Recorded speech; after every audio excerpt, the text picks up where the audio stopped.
Hello and welcome to Dice on Ice. Today we're going to be playing the Blood Pits of Malice, a masochistic game where our players are these unwitting slaves who've been forced to fight in this brutal gladiatorial arena within the bowels of Crifoth.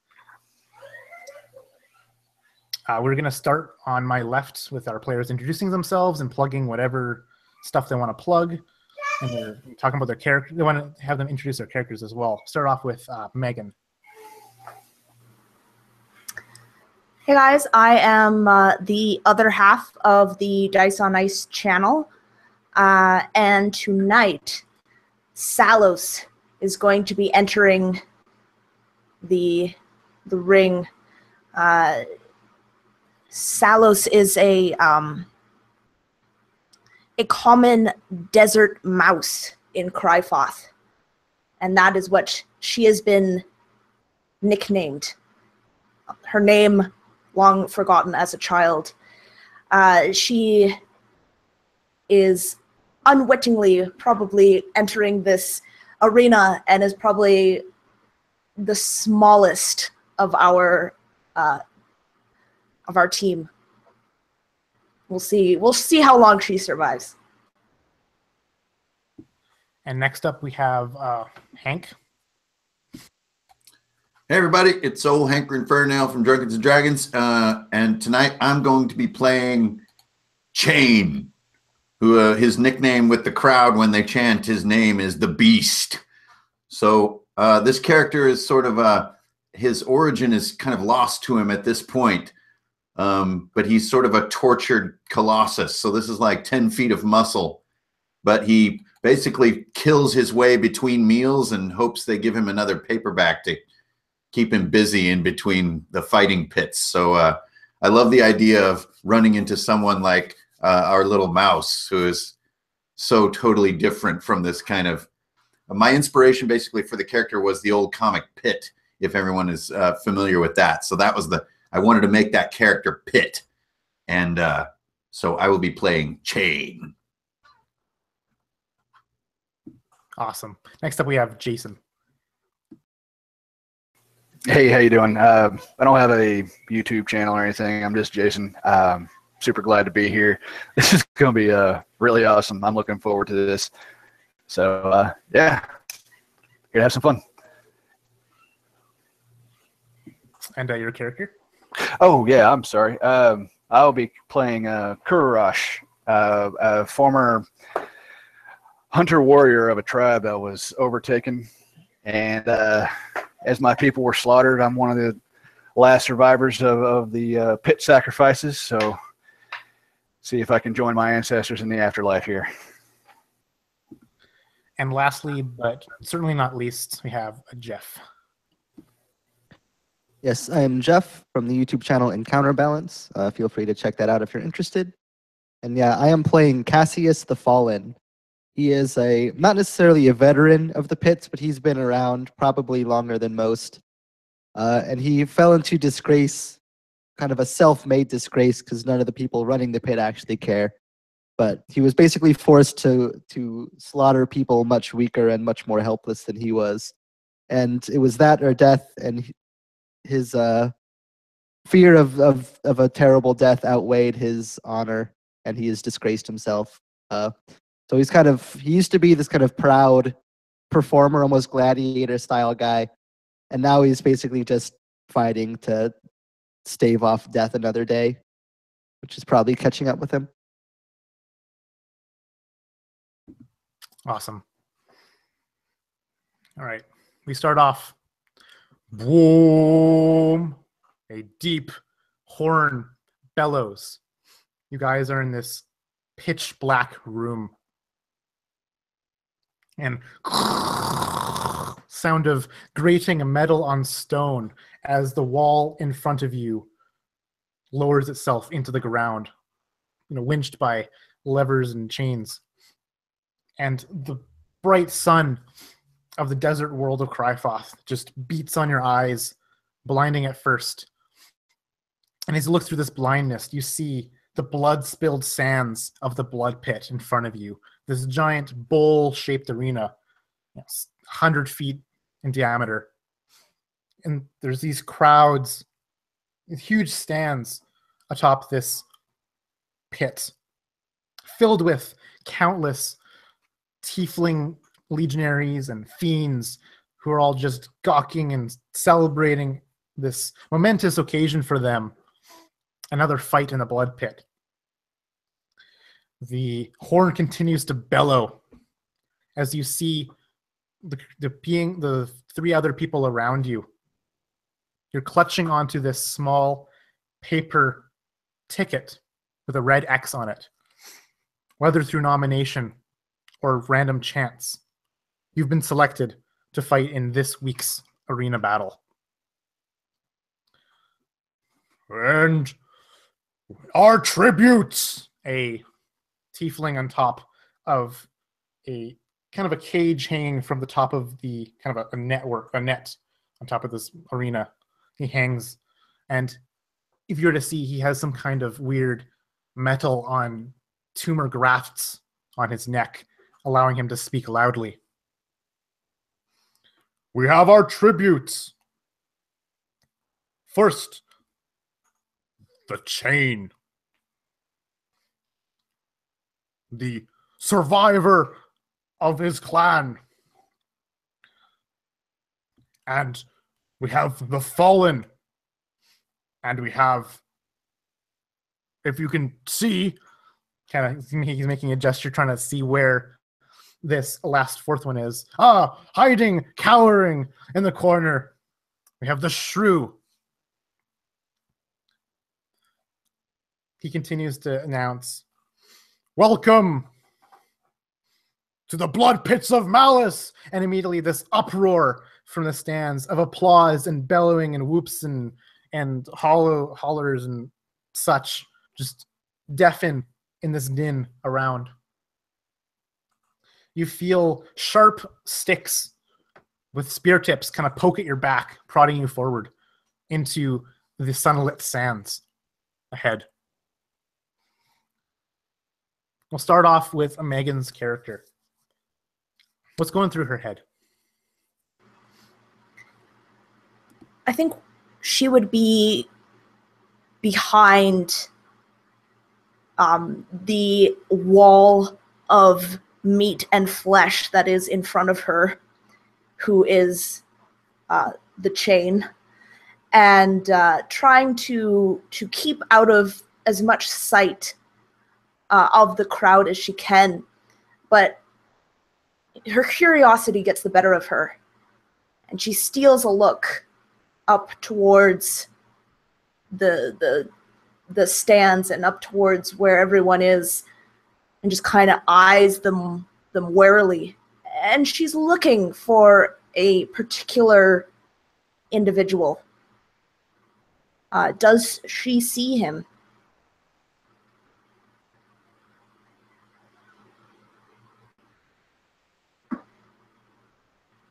You're muted.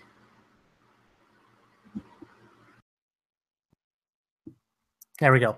I'll get you to make a perception check, please, as in this din and cacophony of noise and all the small figures in the stands, trying to focus in this, hazy, smoky, bright light.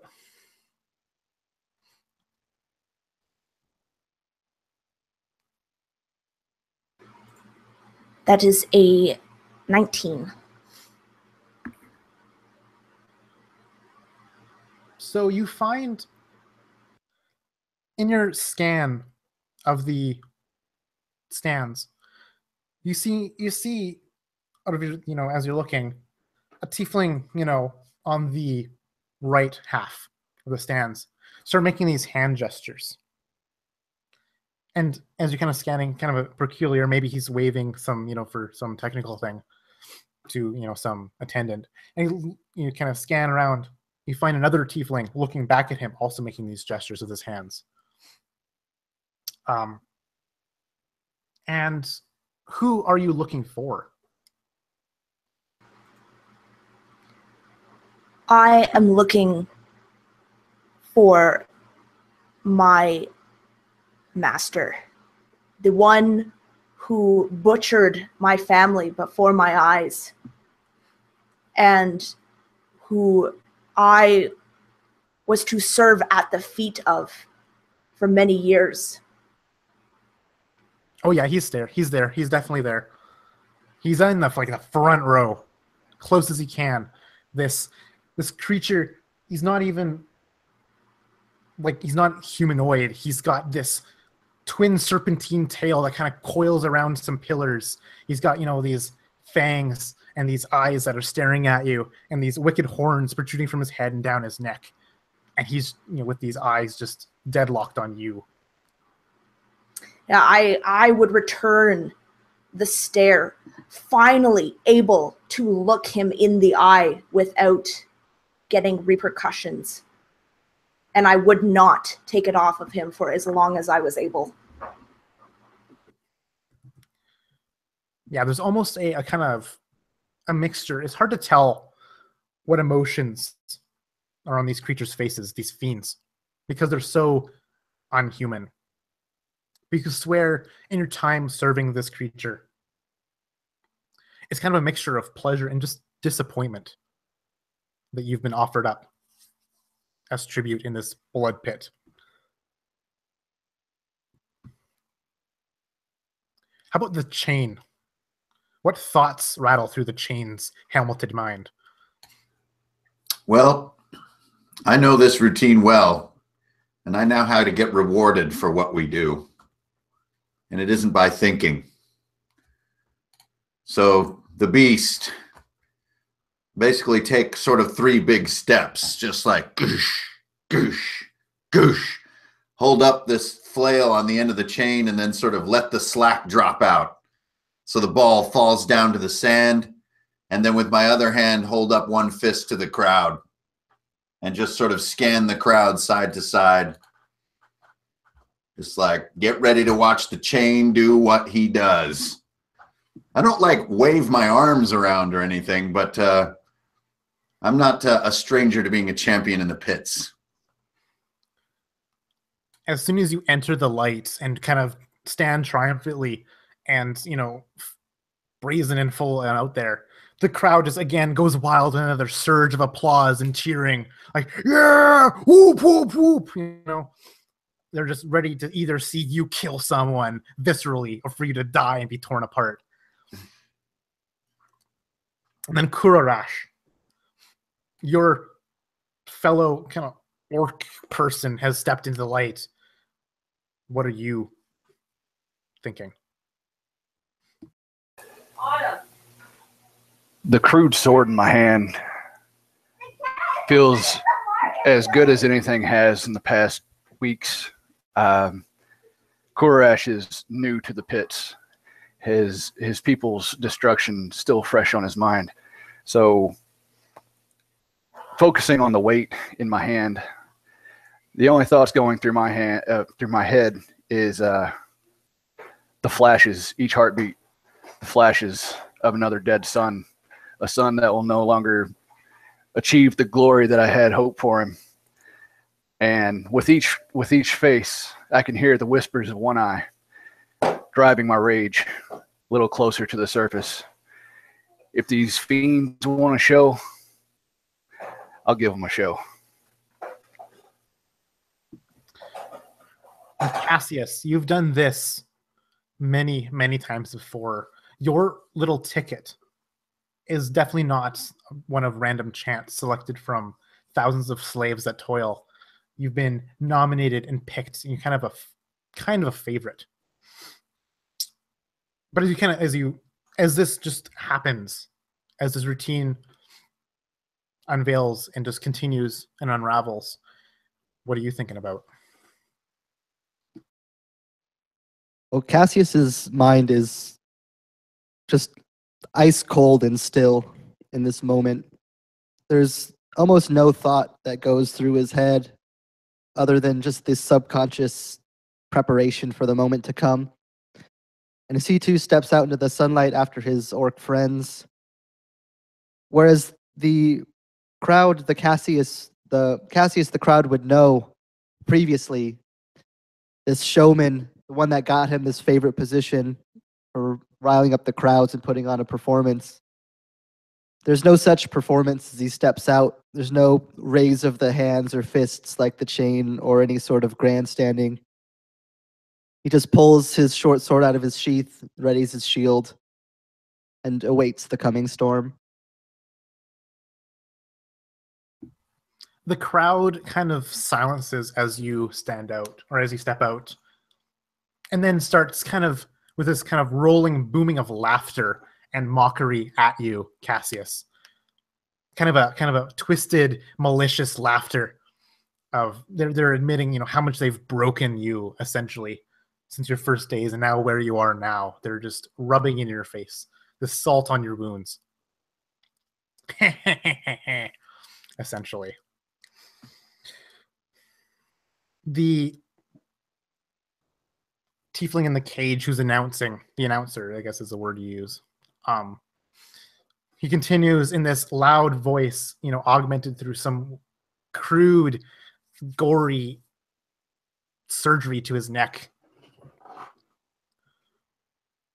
We had a vote for the challenge today, he'd say.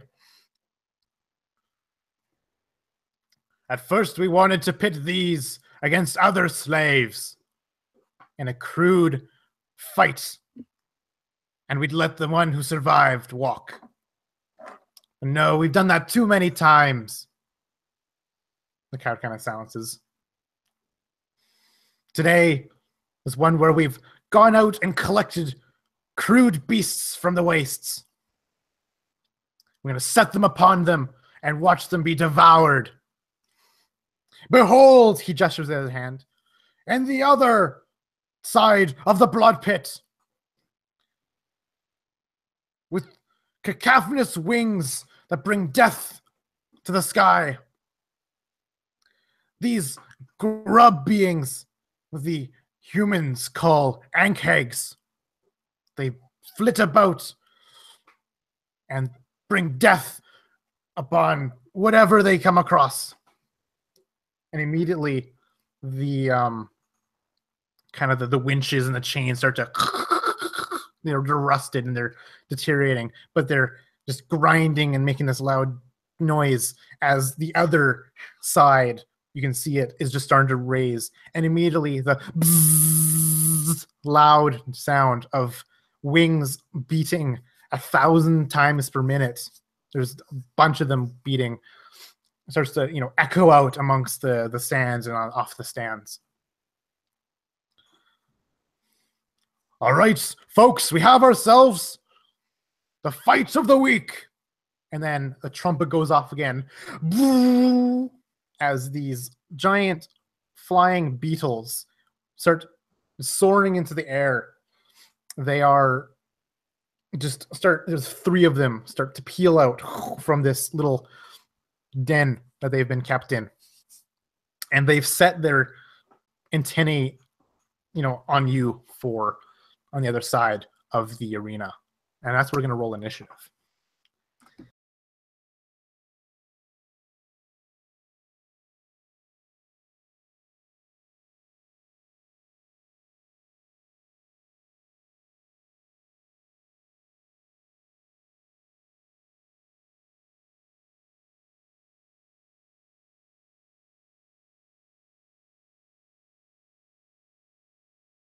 Dang, Salos, you quick.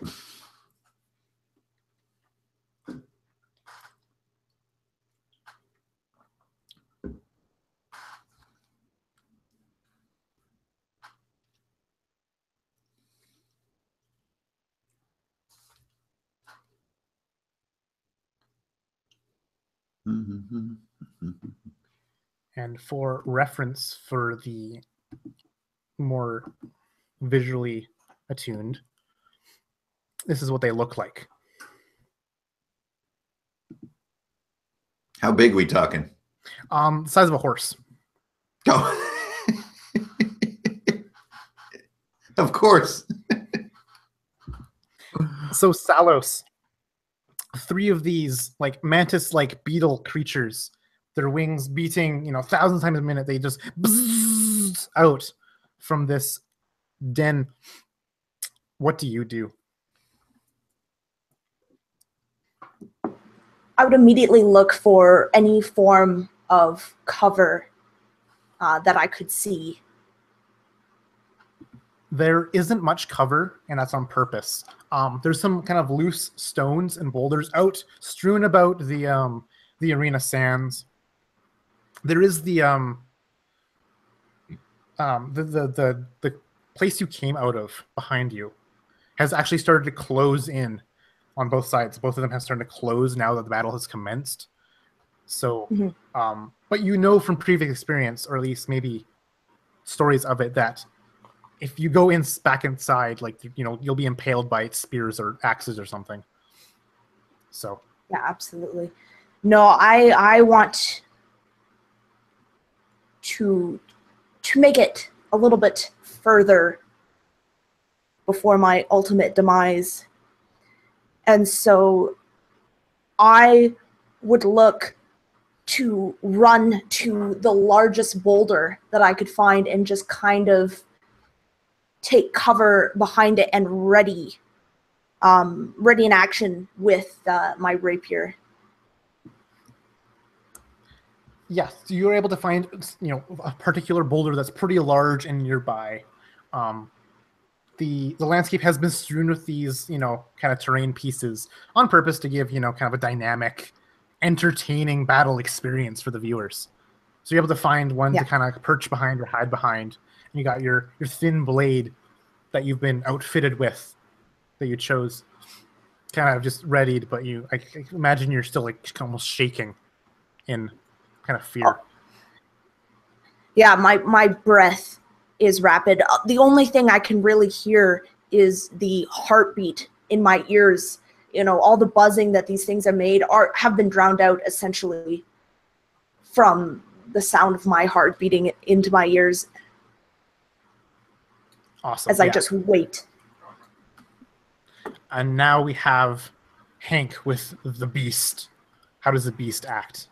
Well, if Salos isn't too quick, I'll try to sort of sidestep somewhat in unison with her. I mean, I imagine her being like 20 times as quick as I am, but I'd like to basically just start letting out slack. So you let out like one body length of slack and get it swinging, and then use that to let out another body length and try to get enough length on this chain of swinging this thing that all three of my smaller companions are kind of within the radius. Does that make sense?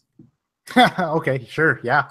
So it doesn't need to be super long, maybe 25 feet of length get let out. Yep. And so I'm not really doing an attack. I'm just sort of setting our little space. So it's like, woof, woof, woof, woof. And I'll try to kind of track on Salos because she looks a little uncertain about the whole thing. And a boulder is always a good fighting spot. So I'll just try to hold that swing in position. Yeah, awesome. So with this, just giant flail head flying about on this long chain, how is Kurarash, the orc tribal, going to act? Seeing the beasts approaching, my hunter instincts start to take over, and once the hill with a chain starts swinging around, I'm getting my bead on how quickly the chain passes overhead, and start formulating a plan of attack as I move closer to one of these really hideous horse-sized insects. In your time as a wastelander, you know, being out in your tribal life, living out in the sands, you've definitely encountered or at least heard of these creatures before, and they are as deadly as they look. They are giant. They'll come down and swoop off with your goats and just suck them dry.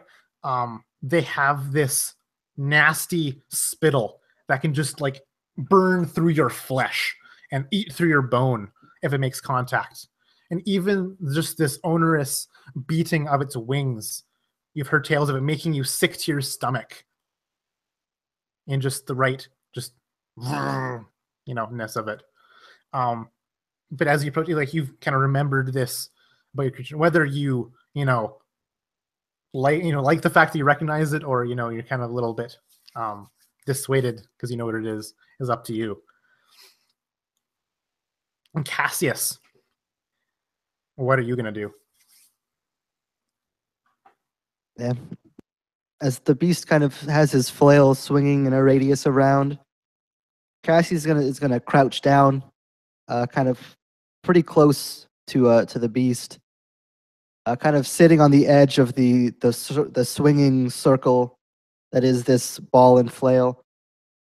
And he's just going to, with his shield up and sword in hand, kind of wait at the edge of that radius. So if any of these creatures start to try to encroach on their space, they'll kind of get a double whammy of being in the radius and having to engage with Cassius. Yeah, awesome. So as the four of you kind of steel yourselves for the coming onslaught of these terrifying bugs of the desert sands, they approach swiftly on these fast wings. They approach in this kind of like almost like squadron-like formation that they fly, kind of in a way that of ducks would fly, kind of this V shape. And immediately they kind of sort of veer off, finding particular angles to pinch you off at. These Ankheg adults, they're called Death Wings, and they are pack hunters. And immediately you're barraged by 3 globules of spittle that they eject from their mouth. This viscous kind of black ichor as it pelts downwards. Since the beast and Cassius and Kurarash are out in the open, I'm going to make these 3 spittles attack them. So we have a miss, and a critical hit on Cassius. So this Ankheg Owl, this Deathwing just veers off just right outside of where you can keep your guard up, Cassius, and just lands this spittle right on the inside, or like on one side of your neck and down your shoulder. This acid just cuts through this like cloth and leather armor you have and just burns through your skin as it drips, dealing you 13 points of acid damage. Ooh. And immediately your flesh like cauterizes and sizzles and hisses and boils in this impact. And as these Deathwings approach, just the sound, the droning sound of their wings, their wing beats, just make your stomachs uneasy in just a reflex action. I would like all 4 of you, please, to make a Constitution saving throw to hold the contents of your stomach. What's the target? DC 13. Oh, miss. In my helmet. Yeah, so we have Salos and the beast. This droning of the wing beast just curdles your stomach, and you can just feel yourself getting nauseous. Both of you kind of just do your nasty puking all inside your helmet, or down the side and onto your stuff, or even maybe you're buckling down to the sound below Salus. Both of you are considered poisoned for the round, meaning you got disadvantage on. I'm just making this up on the spot here. Disadvantage on attack rolls, skill checks, and saving throws. Basically, any D20 roll you got disadvantage on, just for the round. It brings us back up to Salos.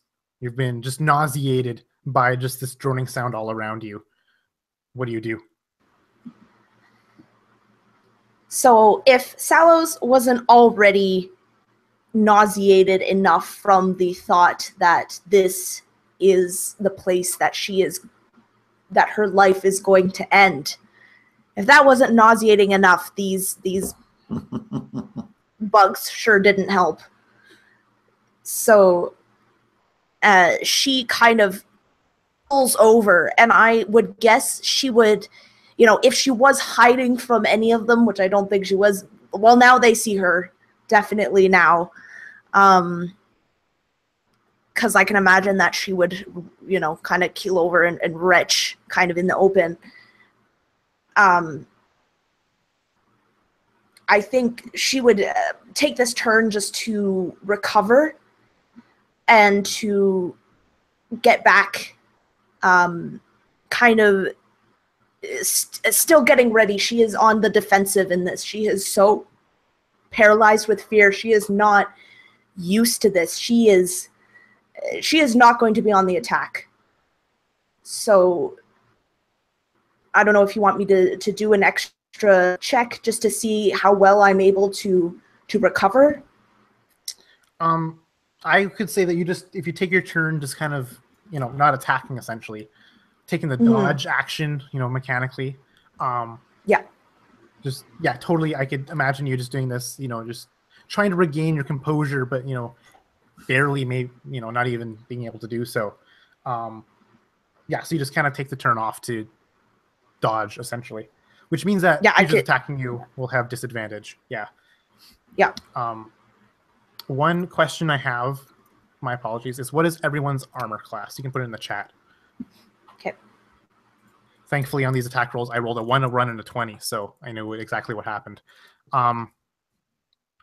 Moving us on to the beast. He sees through the helmeted visor he has on his head, you know, these 3 waspy insect creatures just buzz around, throwing their spittle down at the ground below. What's he going to do? Well, now they've made me a little bit upset. I didn't want to vomit. I just wanted to kill him. So despite being at disadvantage, I'll go for the one that hit Cassius. So I'll bring it around from the backside and then try to whip it around. And so disadvantage on the attack? Yes, absolutely, because your stomach is not feeling too good. Oh, yeah, total miss. It's like a 9 mod. Yeah, no, yep. You're barely able to, you know, maybe even see the creature with the vomit that's kind of spilled up into where your eyes would be, you know, kind of caking your vision a little bit. Oh, God. As the beast is whipping around this chain, but, you know, not finding a mark on these creatures that are buzzing around so quickly, how is Cassius going to react, as well as having this giant wound on his neck?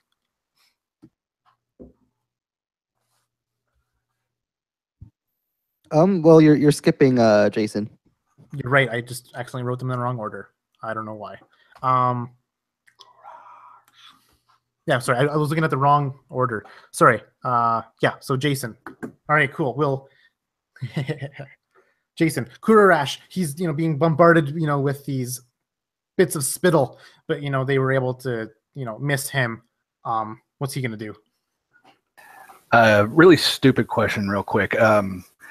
With raging, says I'll have advantage on strength checks. Does an attack count as a strength check? No, it does not. Okay, cool.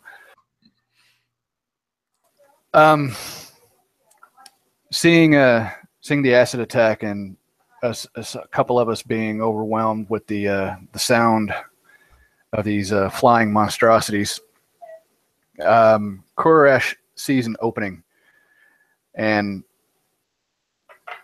the red haze sets in as he runs into a full-blown rage as he approaches the closest of the bugs and tries to make a leap attack on one of them. Yeah. And that's going to be a 14. Yeah, so one of them kind of swoops down a little bit, you know, losing a bit of ground. You use this to take your chance to leap up and strike it. But it's just outside of your reach. You're not able to jump quite high enough as it kind of just zooms back upwards. You miss. These things have an AC of 15 when they're in the air.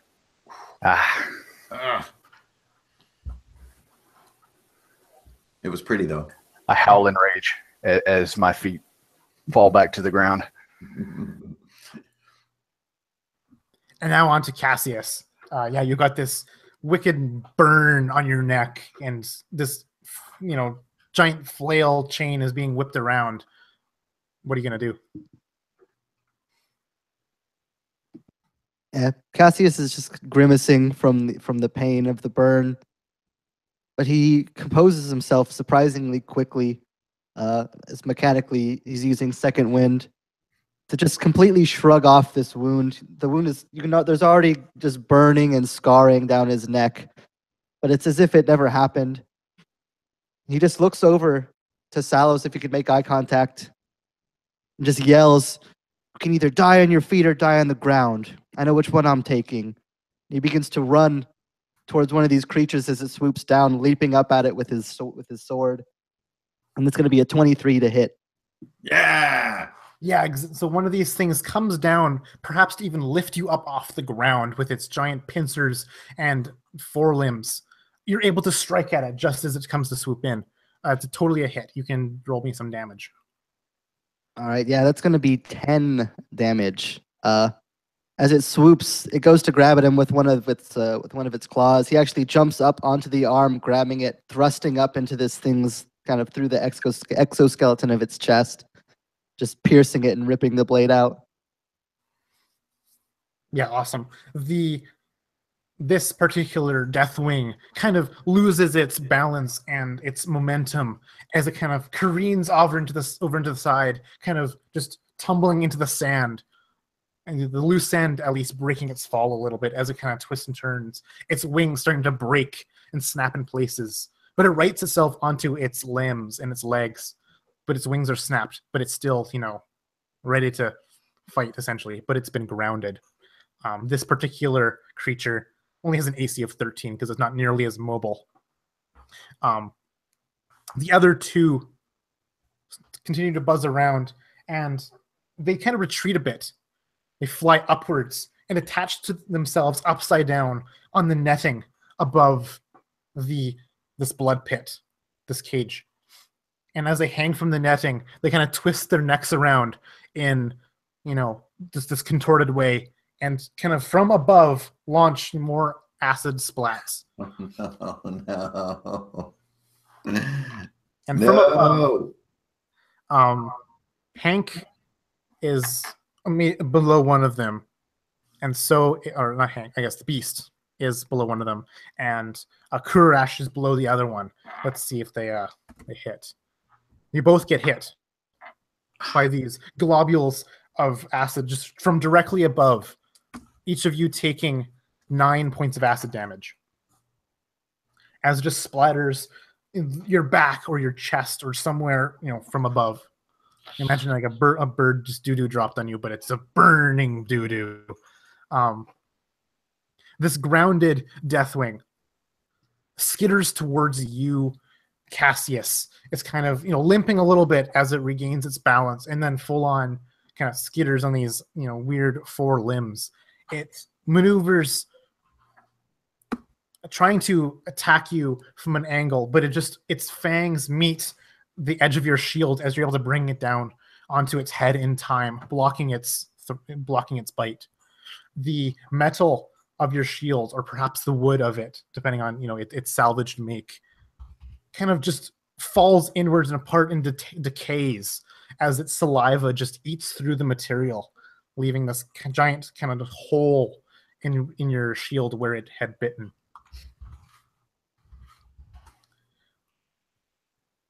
Brings up to Salos. You're seeing this chaos and pandemonium around you as, wounds are being found and strikes and blows are being dealt. What do you do? The words of Cassius kind of get through to Salos, through the buzzing, through her nausea, through the leering of the crowd. And she kind of rests her back against the stone, eyes closed, clenched shut, and she's breathing hard, and she gently puts her hand up to her shoulder where there is the tattoo of her village, of her family, their emblem. And she, a tear, like just a tear kind of rolls down her cheek, and she at her master. And then with a final breath, a final heave, she leaps from the rock and just runs screaming at this thing on the ground and tries to stab it. Yeah, awesome. So it's an AC of 13, this one. Get him. Get him good. Nat 20. With some newfound courage. I imagine when you look up to see your master, your former master at least, because I guess technically you're no longer under his domain, because either you walk free from this or you die. Most likely you die. You look up to him, and he's not even paying attention. He's conversing with someone else. Yeah. Not even paying attention to the battle going on right now. And maybe this kind of drives you a little bit, annoyed perhaps, or maybe even like with newfound courage. But you just, with this one kind of leap from the rock, you're landing on the back of this Deathwing. It was nearby. And as you plunge your thin blade into near its, the top of its thoracic cavity, how much damage do you do? So with crits, do you want to do, how do you do damage? I would say, so with Crifoth crits, you would take the maximum amount of damage you do and add on a roll to that, if that makes sense. Like you roll your damage and add on to it the maximum you could do for just a whopping total amount of damage. So that would be equation here. Yeah, that'd be 21. So you can describe to me how you slay this Deathwing. You kill it with this piercing blow. Yeah, so like you said, she jumps on its back, just screaming like this mania, this not mania, but like this battle rage just inside her, and she just takes it, and with both hands, she comes down and hits it in the back of its head, but then kind of loses her balance a little bit. And so she would fall, kind of slip off, but her grip is on the rapier. So essentially it would be an accidental decapitation as she kind of falls off and like twists it. And so it just goes in full circle until she sits on the ground. And this thing's head is just down on the ground, and blood, or this, I would almost imagine its blood would look similar to its spittle, kind of like this black ichor would just be spurting out. Immediately as you decapitate this Deathwing, its limbs start to go spastic, stretching out, and it's kind of teetering and losing its balance as its legs and forelimbs just kind of kick out randomly as it kind of falls over onto its side and then onto its back, and its limbs kind of curl up like a spider's. In the meantime, its head still gnashes and flails about on the sand, its spittle kind of spraying and flying everywhere in its last, death throes, but you don't get any on you that's severely damaging. And this blood just kind of gushes out from the neck wound and the base of its neck, just soaking into the sand below in this thick black tar that it forms. Yeah, and at this point, she would take the opportunity to look up at her master. And he's still not even see looking. If he's watching now. What an asshole. And how is the beast gonna act this turn? Well, now that sucker's dispatched, how high up is the netting? Like probably about 80 feet above you guys. It's pretty damn high. Yeah. That is way the hell up there. That's like in grade school when you try to hit the ceiling in the gym with a dodgeball and you can't. Well, gadzooks. Need to lure those suckers down here. Well, fuck it. Can I hammer throw this thing that high? I would honestly let's go ahead and try it. Like you just Straight up. throw this, spiky ball straight up. It's going to take a great feat of strength here, something incredible, but I'll totally let you try it. And if you're going to do it, there might be consequences once it falls back down. Well, let's see what the D20 wants to do. Alrighty. It's a 1. All right. This is as you look up to aim this spike ball, as you just hammer throw it up, the vomit that's pooled into the base of your helmet kind of just oozes back up into your face, into your eyes, and kind of just burns a little bit in your face, but meeting certain wounds and pustules in your beneath your helmet, and you have no sense of aim, and you just kind of just lob it, and it just goes nowhere essentially. Good grief. You even just like throw it backwards a little bit, Stupid dice. Yeah, this ball on a chain is definitely not meant to be thrown this way, or maybe you haven't really done this many times. Yeah, that is definitely fair. This is definitely not your signature move. That's anger. Does the crowd laugh at us?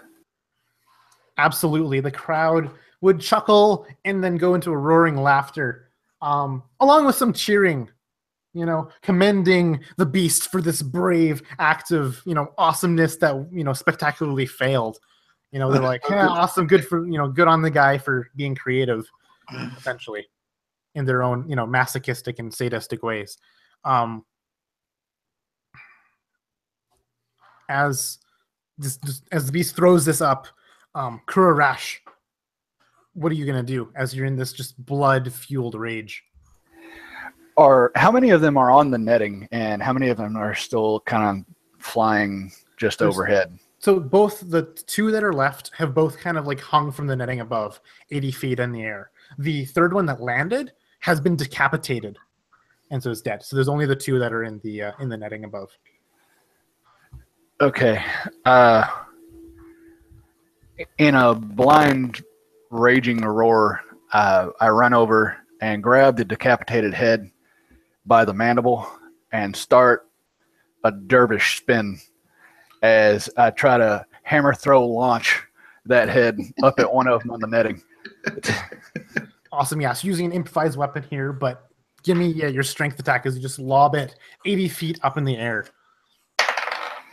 You can give me... Yeah, that's going to be a 11. Yeah, so even you get really good height on this as you just throw it up in this, orcish rage you have. But it, maybe it makes a 60-foot at its peak, and then it kind of just flops down just limply onto the ground, into the sand, somewhere off in the distance. And in just frustration, I start beating the ground like gorilla-like, just kind of beside myself. And Cassius, what are you going to do? Cassius kind of watching the first thing he would see as Salos just like sprints out of nowhere, decapitating this thing. He would just let out a roar, just like, yeah, just as she kind of faced her fears to take this thing down. And then would kind of look up towards the creatures hanging on this net and just ready himself, not really having any way to get up towards them. He's not going to try throwing things 80 feet into the air like his orcish friends. So I'm essentially just going to take the dodge action, actually, and see if we can just kind of bait these things down by dodging their airborne attacks. Yeah, awesome. Smart. Perhaps you bring your shield up to protect yourself from the spittle that may rain down later. You keep your eye on them to avoid this bombardment. These death wings, they kind of detach themselves from the netting, kind of in this kind of coordinated spiral downwards. They descend, and their wings just really just disorienting your eardrums and making you nauseous to the core. I'd like the four of you, please, to make another Constitution saving throw, please. Come on, baby. No more sickies. Hey, got it.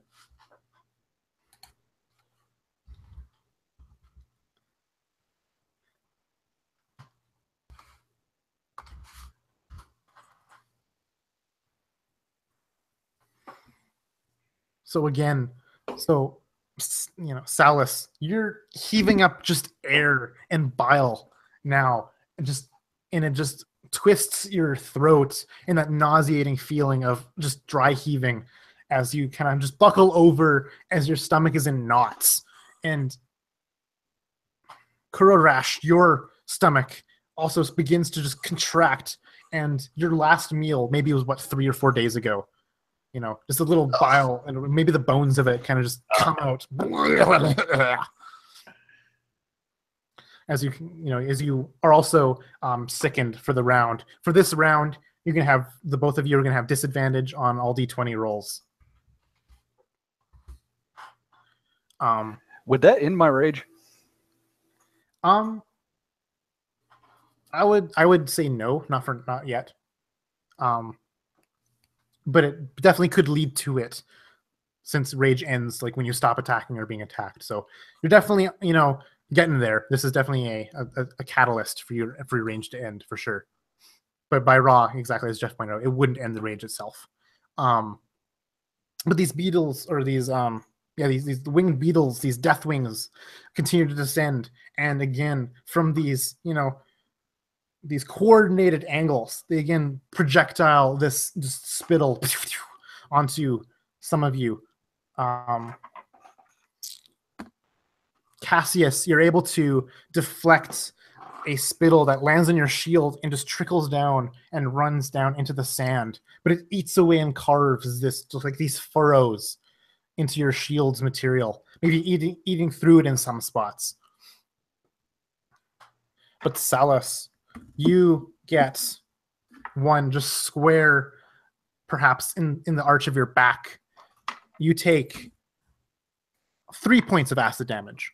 It was very much just like a kind of a grazing shot. Only a bit of it was splattered you on your back, and the rest of it kind of landed to the sand near you. And these deathwings continue to circle around you guys like vultures swooping around carrion, or a dead creature waiting for it to die. These things just continue to spin and fly around you. They're probably about 20 or 30 feet in the air. Bringing us back up to Salus, who has been just grazed by this acid. I think, the acid would hit Salus, but I think after the adrenaline rush, maybe so much so that the buzzing from these things made her heave again. But she is just so full of adrenaline that she actually starts running towards Chain, and is going to,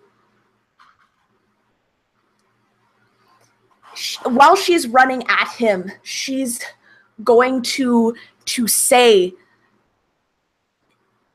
"Get me on top of one of those things," and just run at him, hoping that he hears her, and she's or even understands her. Or even understands her.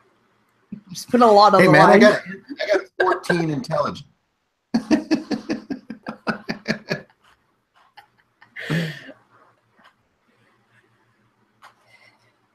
How is the beast react? How is the beast gonna react as Salus just runs at her, or at him? Sorry, saying, get me on top of one of these things. Well, if she can, I imagine she's within movement. So if she can reach me, then we'll do the old Colossus Wolverine combo. Yeah, totally. You can kind of do a joint action here. I believe they called it the fastball. So let's fastball this motherfucker. The underhand granny toss. Yeah, so I'll take. Since I hucked the flail up anyway, I think I've got my free good hand. So I'll just put it down King Kong style, and then once she's on the palm, I'll go for the roll if I can. Yeah, awesome. Give me just a strength check here, just to lob her into the air. The landing is your problem, Salos, but I can sling you. In the meantime, Megan, I'm going to get you to make an acrobatics check. God, man, this would be a great moment to have advantage, but I just don't. So here we go. At disadvantage, right? Absolutely a disadvantage. Your stomach hurts. No, I'm clear of poison. So yeah, so Megan's at disadvantage and Hank's normal. Okay, I'm sitting on if it's an attack, a 16. If it's just a strength check, a 14. Well, either would succeed on that part. So I got a 16 at disadvantage. Oh, boys, yes, you are lobbed into the air, just catapult style by the beast. You kind of just do a little twist or roll, perhaps, gain a little more momentum, and thankfully you're able to reach out and grab onto the side of one of these death wings. However, you're now dangling by your arm on its side, near where all of its claws are, and it definitely within reach of its nasty face. I can imagine that as I am flying through midair, I begin to think of maybe the downside to what I had just thought. But just start stabbing. Yeah. I mean, she's the only one that showed us that she can kill the things, so. All right. This crowd's getting their money's worth. Yeah. Kurarash, you've seen Salos just being hucked through the air and land onto one of these death wings. They're kind of flying above head, about 20 feet in the air right now. What would you like to do?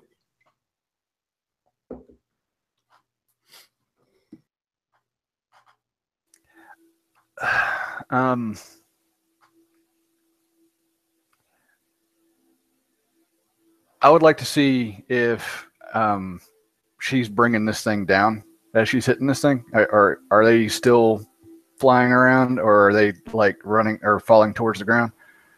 The one that she latched onto definitely has lost its balance and starting to lose altitude very quickly. Yes, it's trying to like flap its wings in a certain manner, reorient itself to not plummet downwards, but it's definitely headed in that direction. And I imagine that you'd probably be near it, and maybe it's even actually 10 feet, above the ground now. It's like, basically nose diving at this point, but it might pull up in time. Okay, I want to run, vomit just spilling across my unshaven face, slobbering like a wild beast towards this thing, and again try to make some kind of a leap to try to reach this thing with this blade in my hand, double-handed, just leap into the air Leonidas style. And that's going to be a 20 modified. And this definitely hits. You just bring this great sword, this giant blade, just through the air and just hits the side that Salos is not on.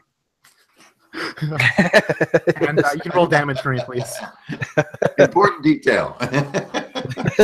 Very much so. All right, so that is going to be 13 damage. 13 damage. Nice. Because wait, I add +2 to the for the rage, right? Yeah. So that's 15. Yeah. So you actually, as in this slice you do, this overhand chop, you cut off, you desegment its two legs that are on that side in just this cracking blow as you just cut through its exoskeleton, and its legs continue to kind of like twist and curl around. They kind of fall limp to the ground, kind of curling up, like a spider's legs would, as this like ichor kind of drips and spills into the sand where they landed. Can I try to hold on and help drag this thing further down to the ground? Absolutely. You can try to catch it as it flies by. Give me just a strength check here to essentially grapple it. Okay. Oh no, that's going to be an 11 at the highest. Yeah, I imagine actually as you grab onto one of its legs as it flies by, this is the leg that you kind of chop through, and you could just pull the leg off. You cut through one leg, you dig into the second leg, and you just rip off the leg as you try to grab it. And, it just kind of just swirls and completely off balance now as it, it's dripping this weird blood onto the ground. It's totally off balance. We go to Jeff with Cassius. What's he going to do? Yeah, so Cassius is kind of watching this thing fly, just kind of off balance, trying to keep itself steady with a person on it, its legs chopped off. It's kind of trying to judge its movement path despite its kind of now frenetic movement. But as it kind of catches over him, he readies himself to try to leap up at the perfect time. And that's going to be 19 on the die. 19 total. That's actually going to be for max damage, 11 damage with that hit. Yeah, awesome. This Deathwing is actually headed almost like directly towards you, and you were able to sidestep just in time, and you just bring up the blade in such a way that it flies essentially through your sword, embedding itself onto its chest, onto your blade, as it just kind of lands into it, and it's now just impaled on your sword, still kicking and breathing, but like your sword is going like halfway through its torso right now, and its two legs are kind of just flailing at you, and Salos is dangling from the side. Her feet are like inches off the ground now. And as Cassius kind of stabs up into it, he's just has his like shield up by his head, trying to keep it away from the flailing legs of this beast that's now like basically on top of him. Absolutely. And this Deathwing, completely dismembered and half dead but still kicking in its last throes of life, it's just gonna try and savage you with its remaining limbs. However, you're able to bring and pry that shield in, and it just the scrapings of its just these sharp claws on the end of its forelimbs kind of scratch effortlessly against the wood and steel of your shield, and just scrapes and kind of digs in a bit, but it's severely weakened right now. Its mandibles are kind of like pinching at you. They kind of bite the edge of your shield, and it also kind of breaks off in its mandible bite. But at least you're safe. The other Deathwing is circling high above, and seeing the beast kind of just a little bit exposed after this big lob, it goes at your behind, your back, as your back's exposed to it, and it tries to actually pick you up off the ground, wrapping its arms around you to, and so we're gonna make an opposed strength check here, as this Deathwing's trying to lift you up off the ground, and you're trying to resist its grab. I got a total of 17. Oh man, you beat me. So despite your hunk mountain of meat, it's the strength behind its wings and its sheer size. It's able to lift you off the ground. Something that it would do with like some kind of livestock animal, but I guess you're its livestock today. As it kind of swoops down, picks you up from behind, and starts lifting you slower, of course, because you're pretty dang heavy. You're about maybe like 10 or 15 feet off the ground, your feet dangling, the chain on your flail kind of limp, like a lot of slack. Salos, you're kind of just hanging on the side of this gnashing and thrashing Deathwing that's barely alive. What are you going to do? Is it on the ground, sorry? Or is it just...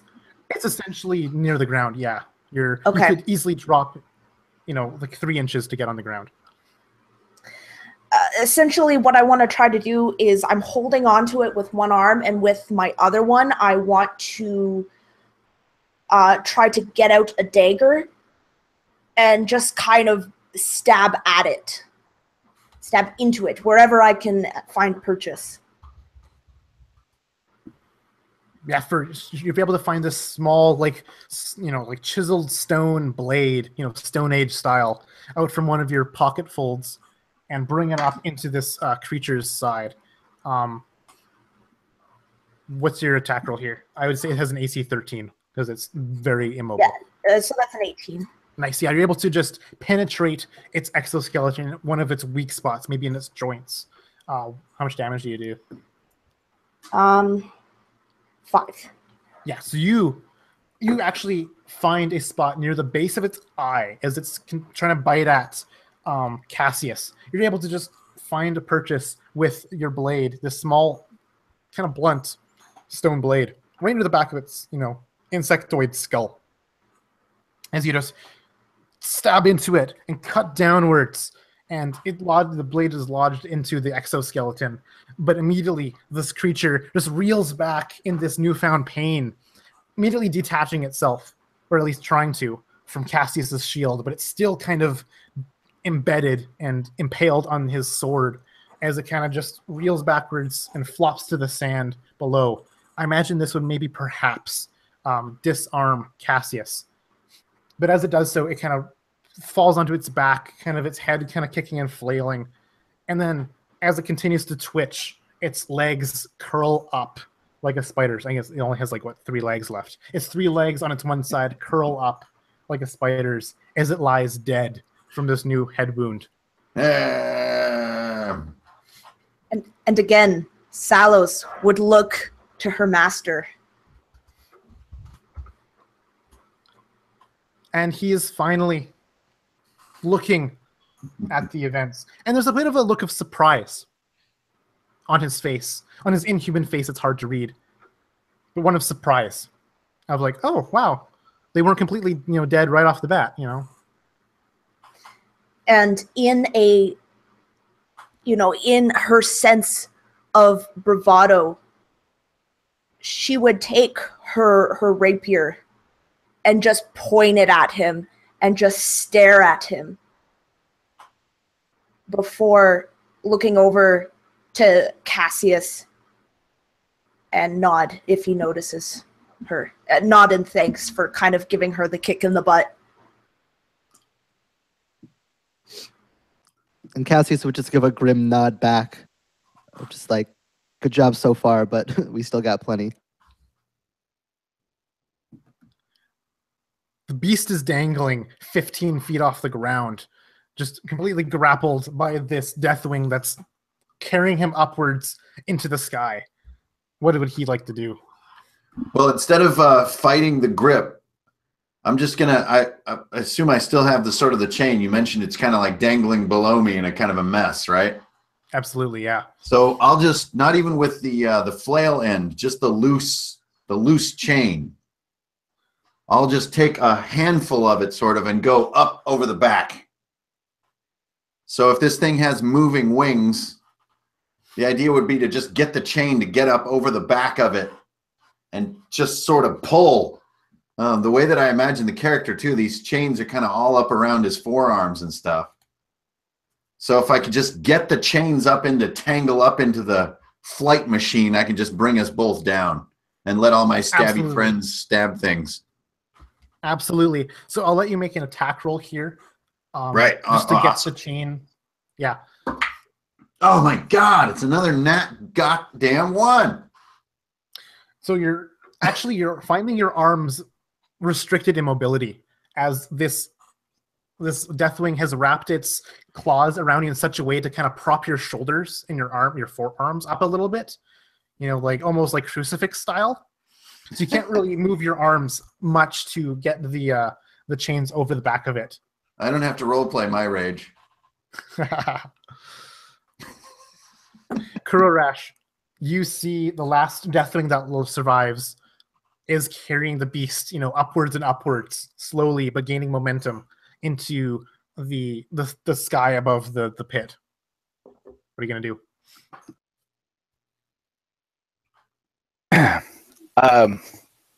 I'm gonna see if I can jump in and grab onto the beast and maybe climb his mountainous form towards this bug. I guess that would be a strength check. Yeah, you can use athletics. The chain of his flail is actually dangling beneath him, and kind of the metal ball is kind of dragging along in the sand. It's still kind of slacked, so you could actually climb up this chain, or at least maybe pull on the chain to bring the Deathwing down at least. Yeah, that actually sounds a lot better. I want to grab onto that chain, maybe wrap it around my forearm a couple of times and just yank down to see if I can bring it down a little bit. Yeah, that is going to be a 18. Yeah, so awesome. You're able to just dig your heels into the sand, finding, a loose boulder to find purchase. You're able to anchor yourself on the end of this flail chain as the Deathwing kind of strains against you to keep moving higher in the sky, but you've got it essentially anchored. But but you're not able to gain any kind of we call it, I guess, distance. No ground has been gained so far in this tug of war, to say the least. Okay, as I'm pulling and tugging, the haze is kind of clearing up, and I'm coming more to my senses now. As I'm pulling with everything that I have to try to get these two down to the ground, so we can finish this and maybe have a meal at the end of this day. Yeah, and you start to feel the pain of your arms as they're like being constricted, and the blood's being cut off by these chains that are wrapping around your forearms. As you kind of come to your senses, this pain kind of surges to you that you were ignoring before. That brings us to Cassius. What is he going to do? So with Kurorash pulling on this thing, is it low enough to the ground that Cassius can reach it with an attack? No, it's about like 15 feet in the air, and like with a human reach jumping up high, you may be able to nick its like toes or something, but you wouldn't be able to get a good attack in. I got another idea. Then I was just making sure. So as this first creature that the second one they just killed falls with its sword still, with Cassius's sword still in its stomach, we'll actually just let go of the handle as the beast falls, letting the sword drop with it temporarily. And he reaches down into his belt, pulling out a dagger, and he kind of gives it a flip in his hand real quick and kind of focuses his vision as he kind of brings his arm back and just lets this dagger fly at this creature. He's going to try to send this dagger into this thing's wing, try to take it down. So that it's kind of 19. Stuck in its side. Nice. That is a 19 on the die, which is a crit for me because I'm a champion. Nice. Sweet. So yeah, I was going to say, if you miss by a small margin, you would have hit the beast instead. But yeah, this dagger flies through the air and just slices through the wings with this critical hit you have. How much damage is that going to be for you? So with the crit, that was a 3 on the die, which plus the max damage. So 12 total. As this dagger just rips straight through one of these things' wings, trying to bring it down. Immediately, yeah, it just punctures, a hole through one of its extremely fast vibrating wings. And immediately, it just lurches downwards with like the lack of upwards force its wings can bring with this hole in it. And it's, kind of lopsided. It's being, pulled on by, this direction of the chain, and it's starting to fall a little bit from less of an upwards, pull of its wings. And so it's just kind of barely hanging on. And Cassius will then lean down and rip the sword out of the corpse's stomach, kind of readying it as he kind of charges towards the fray. Nice. Awesome. This last Deathwing, it tries to pull on the chain some more. Kurorash. We're going to make it a strength contest here to see if it can gain some ground. I got a 6, though, so. Come on, Kurorash.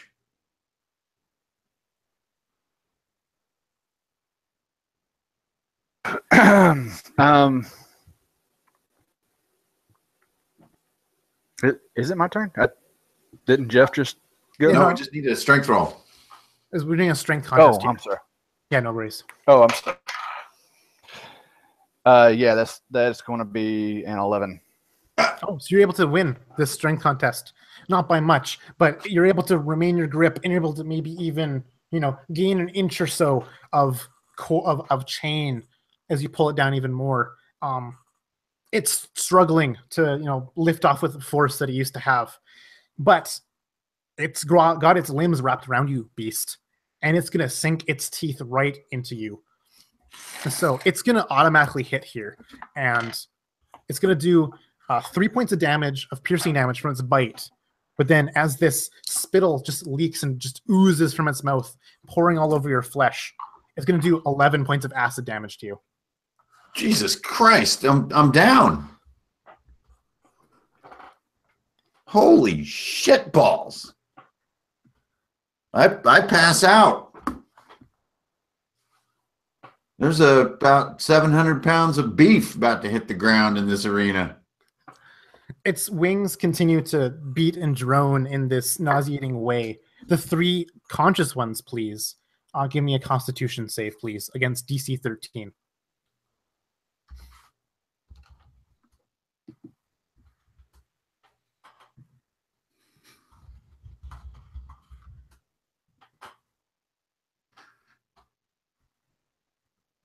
Nice. So, again, you're it's just nausea, wave of nausea after wave of nausea, Salos. You're just spitting up more bile. Your gut's wrenching. It's trying to. It feels like your stomach is trying to like escape out of your mouth and climb up through your throat and out of your mouth. It's just twisting the insides of your body so much. Yeah, for the next round, you're gonna have disadvantage on all D20 rolls. But thankfully, Krurash, you're able to, with some resolve, maybe you actually, in your encounters with these creatures before in the wild, a certain technique to embrace yourself from the nausea a little bit better. Maybe like gritting your teeth, or like flexing your stomach or something in preparation for the sound. And just also, Cassius, you're able to not be sick from this nauseating death drone wing beat. Salos, you're just keeled over, just blah, blah, blah, blah, going on after just like killing 2 of these death wings, but you're just sick to your stomach. What are you gonna do?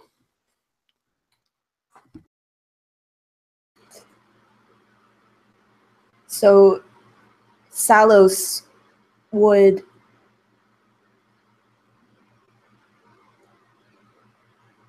so Chain, he's down, but he's still up in the air, right? Yes, he's down, but he's still up in the air. Yes. Okay. And he's about to be a meal here soon. Yeah, I think that she would take the other of these stone daggers, her last one of these stone daggers, and just whip it at this thing again, trying to do the same thing it's doing, as to try to get its wing in order to ground it.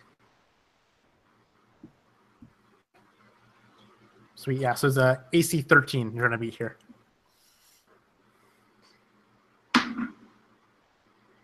So yeah, that's a 17. Yeah, you're able to get it.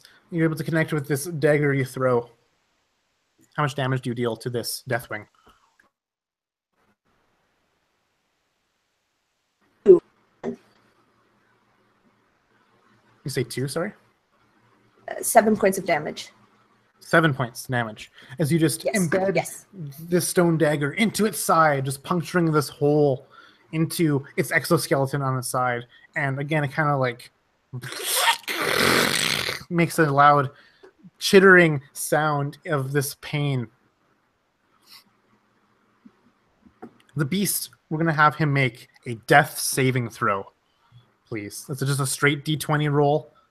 If it's got 2 digits, it's a success. If not, a failure.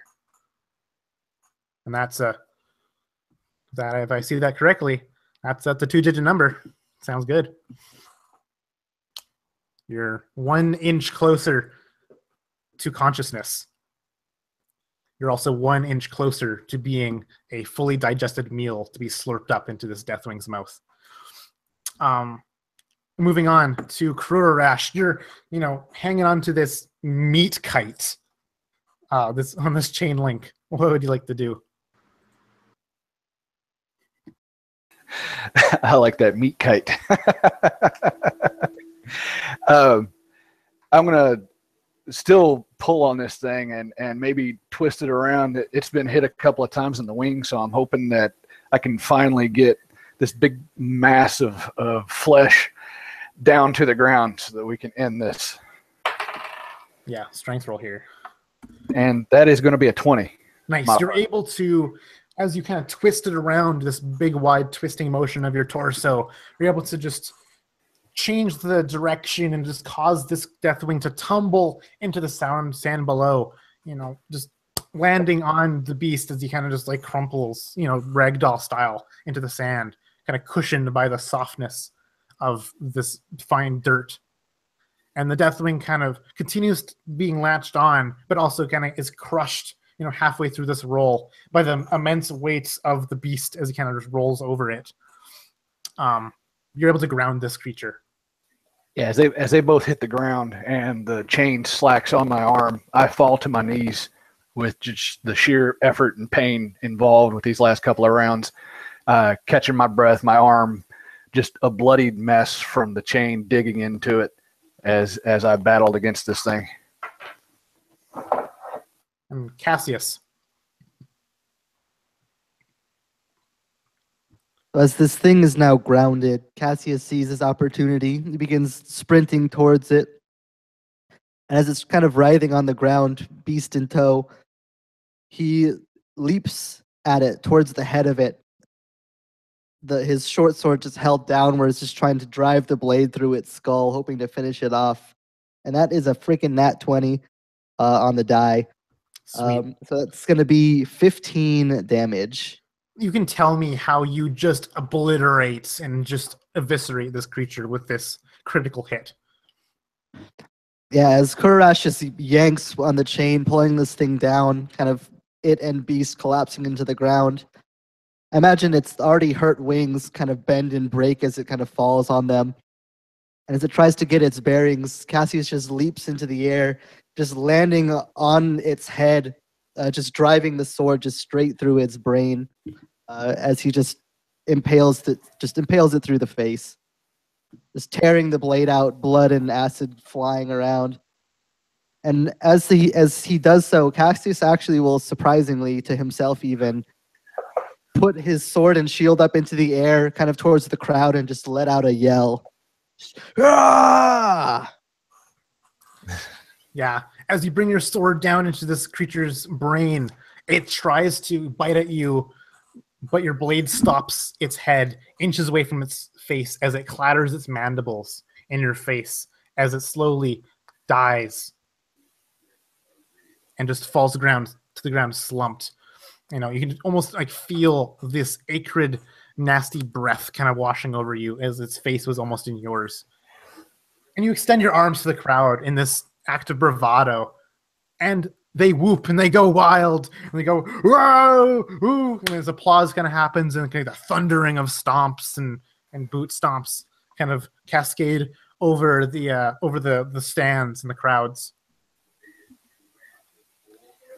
And then the cage high above kind of descends on this like chain as this surgically altered tiefling, the announcer, comes down and he bellows, "Round 1 is complete.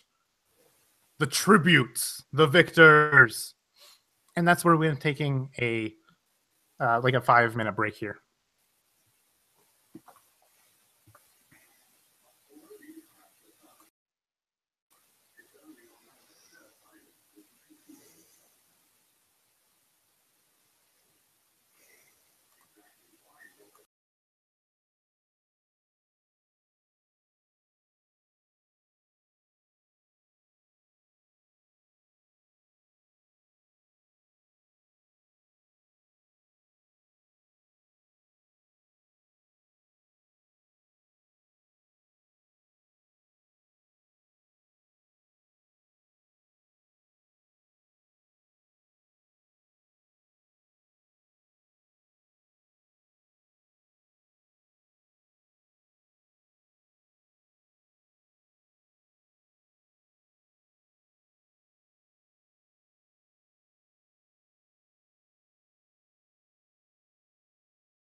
What awaits in round 2 of the Blood Pits of Malice? Ba, ba, ba.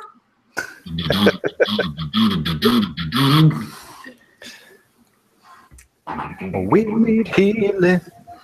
Baby, I'm not fooling. It's more of a soul approach to the Blood Pits of Malice. Welcome to the jungle. Welcome to the blood pits. How are you guys doing tonight? Doing good. Sorry, I got distracted there a few minutes back. My apologies. That won't happen again. Yep, it was you that made me roll 4 ones. It was. It was totally my fault.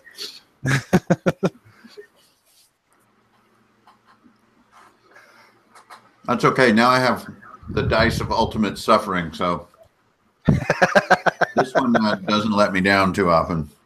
Oh man, is it close to the camera or is it just massive? No, there's scale. Oh, it's just massive. Okay. Oh, awesome. wow. That's a big old dice right there. It's crazy. My dice. I was like, wow, nice optical. My dice tray is actually starting to come apart from all the rolling. Oh no. Like all this wear is from rolls.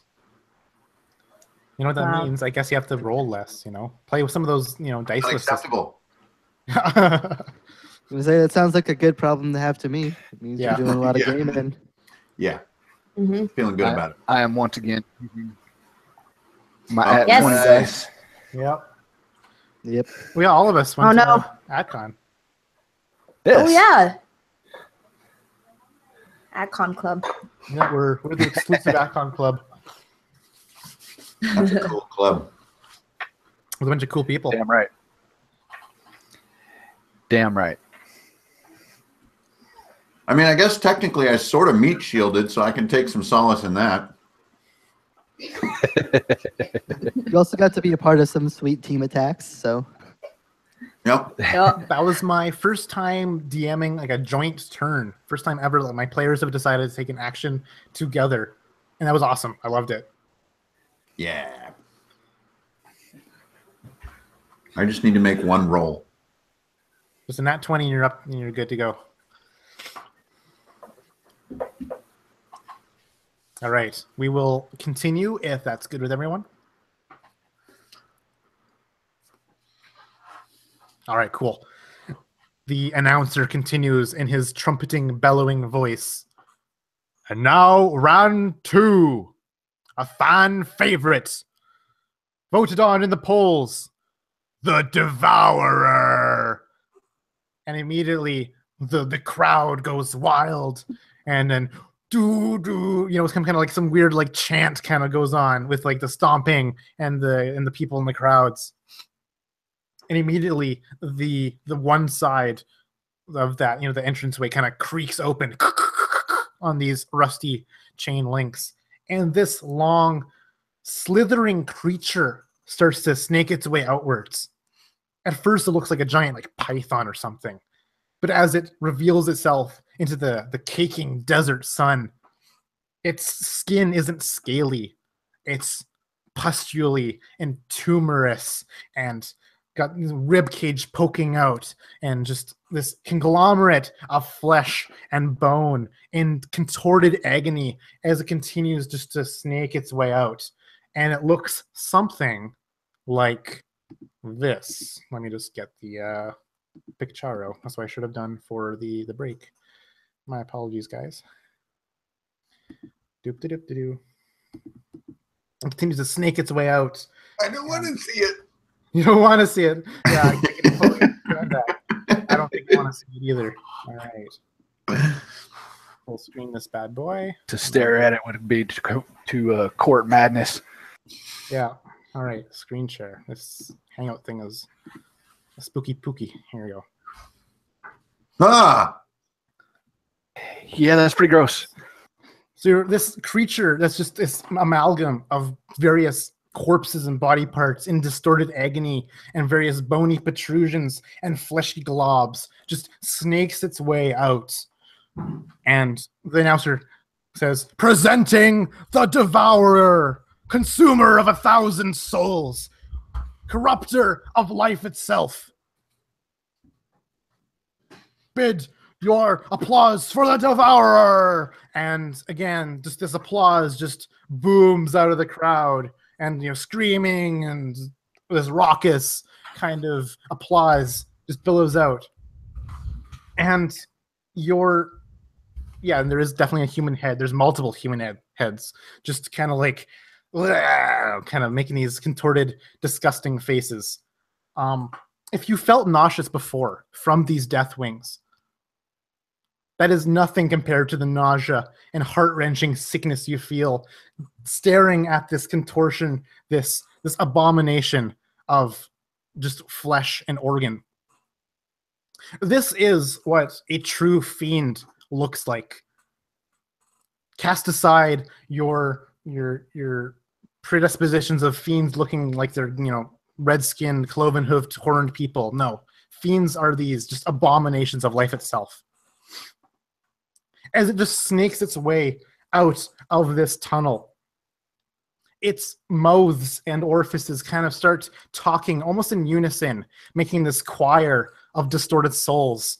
And it kind of just whispers loudly, "You will be my next meal!" As it snakes outwards, its body is probably like 50 feet long of just this mess of human stuff. And that's where we're going to just initiative the heck out of this now.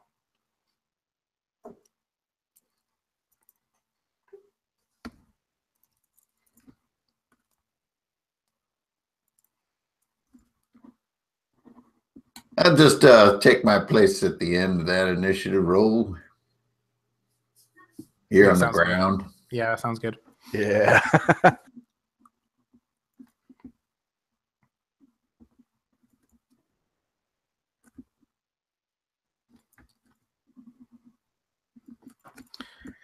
We start with Salos, as this creature just snakes outwards, and when it's whispering, it sounds like the voice is coming from all around you, like just droning into your mind itself.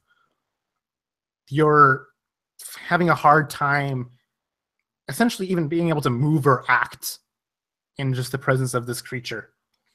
What would you like to do?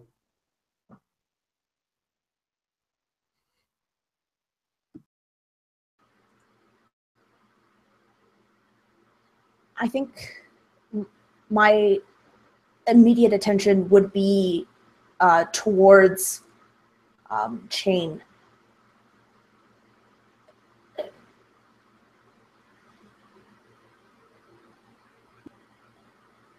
Oh, sorry. You see his body just like limp and ragdolled in the sand. He's not responding. He's not acting at all. He's just there, gurking out. Just chilling out. He's just having a nice little cat nap. A cat nap of just his neck being just dissolved open.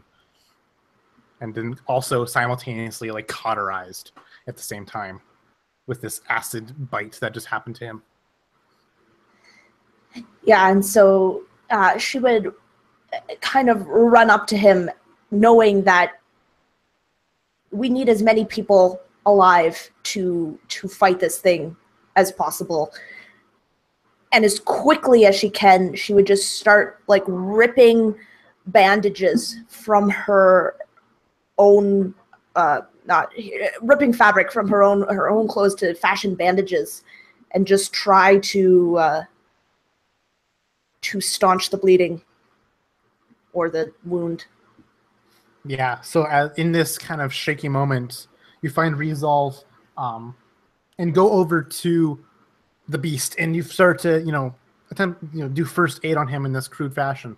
You make yourself a medicine check, please, as you try to stabilize him. Come on. A 10? A 10 doesn't do anything for him. It doesn't outright kill him, but you don't do him any favors. Essentially, you're wrapping bandages loosely around parts that don't matter. In this frantic, quick action, you're not very well versed. Bleeding. I put it on his ankle.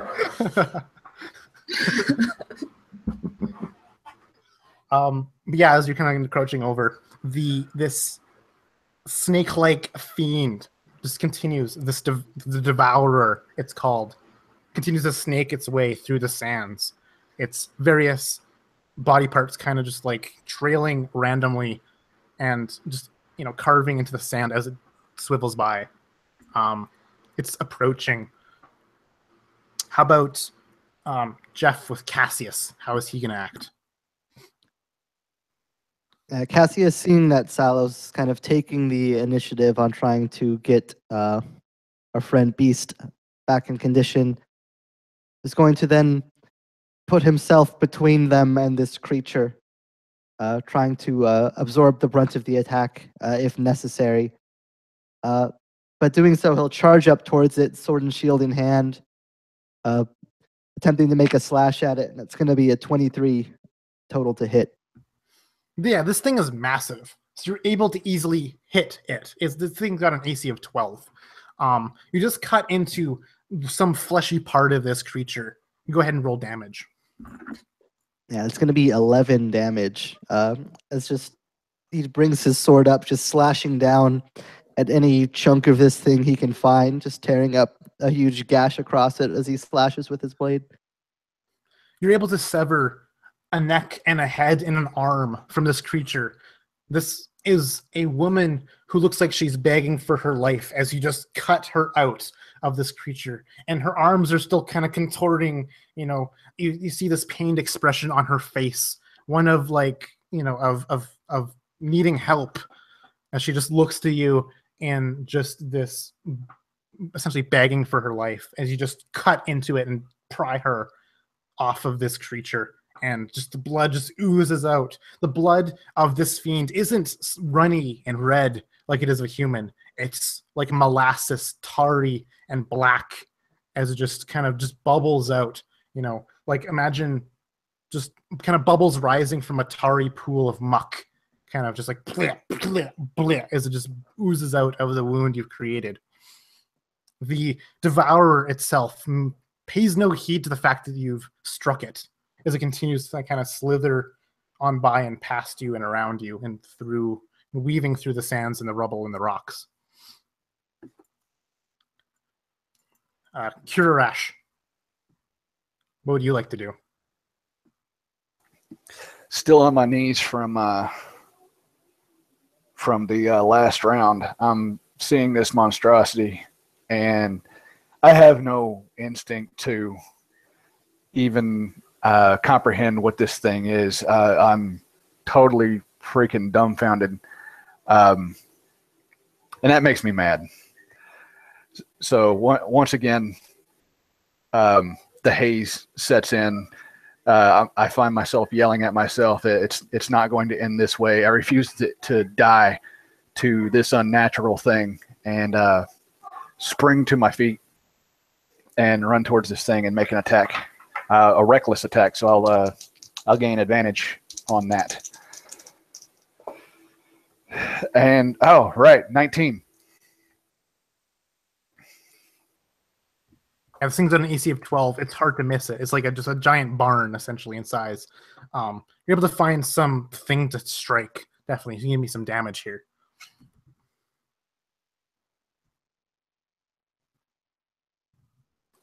All right, that's going to be a 14 on the damage. So I just slice right into this thing's nasty worm-like body. Yeah, and as you also just embed it into this exposed torso of someone, and you puncture this thing's heaving and gasping lungs as it just tries to catch air. This person that's been trapped inside this amalgam, at least it seems. You puncture its lung, and the air escapes, and then bubbles of this oozing tarry blood just spill out and coat your blade a bit as you pull out the blade, and you can see that this blood is almost like sizzling on your sword, maybe even eating at the metal that you've just stuck into it. That is really unfortunate. this devourer of souls with its many limbs. As you just attacked it with many limbs, it kind of flails about helplessly, and one of its cavities and tumors just bursts open, revealing a bunch of just intestines that snake out in loops and try to wrap around your body, Kurarash. And just they tangle themselves around your limbs, your neck. I would like you to make a strength save as you're being kind of coiled around and pulled into this creature.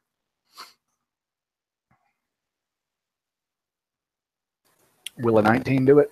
A 19 will do it. In fact, you're able to, with ease, just rip the flesh of these intestines. They're fragile, just like, human intestines would be. I mean, I don't know how, familiar you guys are with human intestines and their material. But yeah, they kind of just split open easily with just some strength and maybe, a kind of a quick slice of your sword. But even more, as you're able to cut those, more start to kind of just burst out of this tumor and just start to kind of snake across the ground and start to kind of, flip at your face. And Cassius, you have just struck and kind of dismembered and removed this corpse from the body of this devourer. But in its place, in this giant wound you've created, grows kind of almost like from a fetus into an infant into an adult, another body of a different person as it kind of just grows and regenerates. But in this time, it got two disfigured hands in its place on its shoulder, just contorted in agony, and it just strikes you with these two hands in unison. They end in wicked bone spurs. They would just, one would clatter harmlessly off your shield. The other would, maybe find your shin and just rake into it, dealing you just 6 points of slashing damage with these nasty bone spur claw hands. Yes! Enter me, the devourer of souls! This thing whispers loudly, echoing all around in your mind from every direction as it just seems to call out with all of its faces on its body.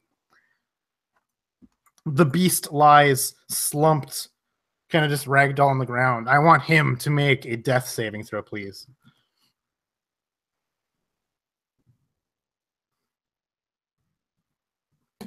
Sitting on a nice big deuce. Continue to bleed out from your wound. You're not looking like you're recovering anytime fast. Make some pit of carcoon kind of sounds. You're just gurgling out from your bleeding face and throat and stuff. Salos. You're kind of attending the wounds, but you see the beast kind of gurgling and coughing up blood and blood spilling out into the sand below as you try to, in vain, try to patch up his wounds with your limited first aid ability. What are you trying to do? So I can see that there is really nothing around me. There's nothing I can use. There's, this arena was not meant recover lives or save lives. It was meant to end them. And I see that my other two arena mates are with this thing.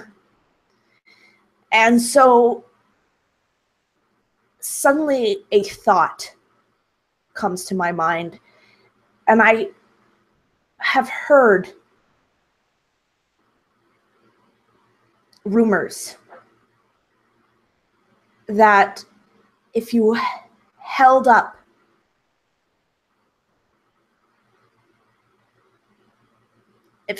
four fingers up into the air towards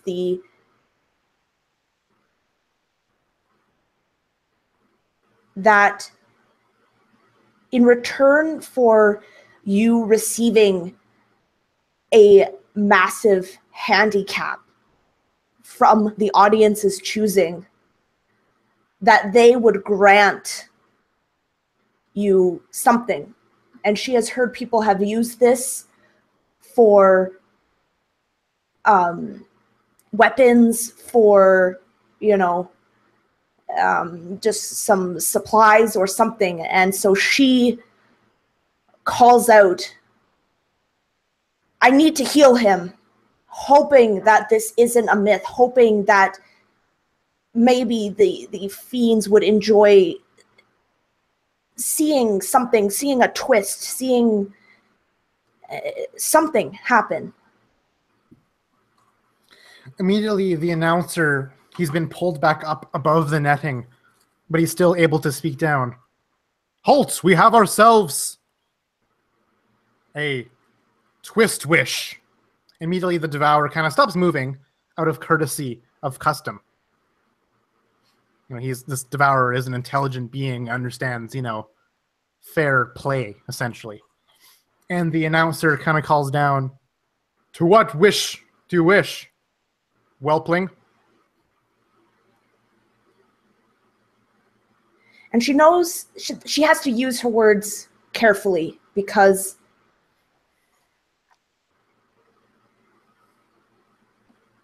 they will try and, you know, change it to however they want. So she says, I require one of the health potions that you give to the sick and dying in order to revive him. Immediately, there's kind of a pause and a murmur as this announcer kind of is communicating with some higher up, you know, maybe the organizer of the event. And kind of this pause, and you can kind of, I guess maybe Cassius would notice this. The devourer is kind of clicking one of its weird appendages, and kind of like in boredom or like annoyance on the sand, kind of like, you know, how a person would tap their foot as they're waiting. Just like, come on, you know, let's get this over with.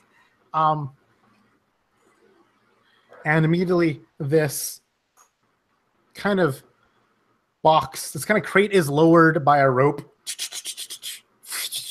to the ground next to you, Salos. And it kind of falls open once it hits the ground, as like it was just secured by the top of the rope. And inside is revealed to be 2 potions. They're very similar in coloration. The announcer speaks up. Very well, you've gotten your wish, whelpling. Below you is 2 potions.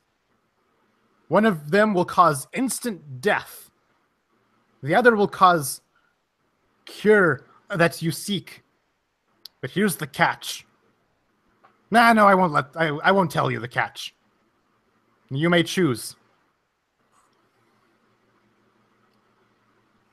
Oh, man.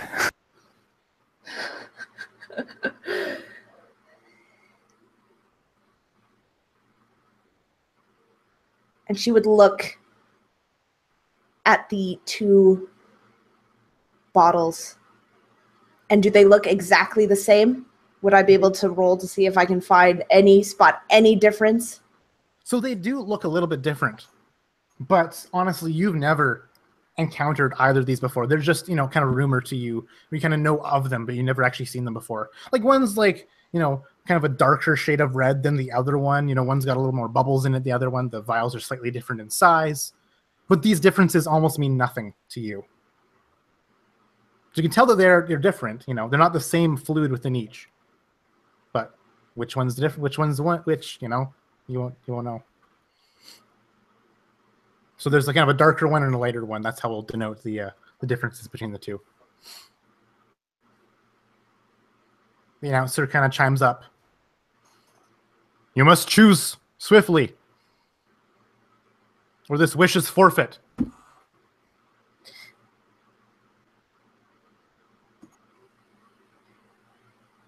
And she thinks back to everything that she had known working under the demons. And she would say,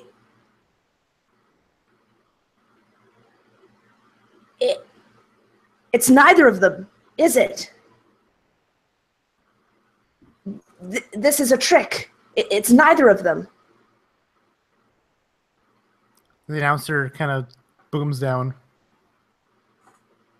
You know that a wish twist is honest and fair, yet has a cunning twist that you have now discovered. A twish.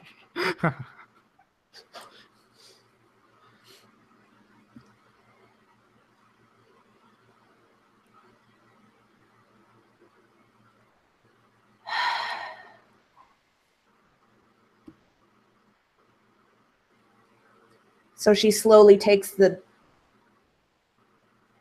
darker red. And what does she do with it?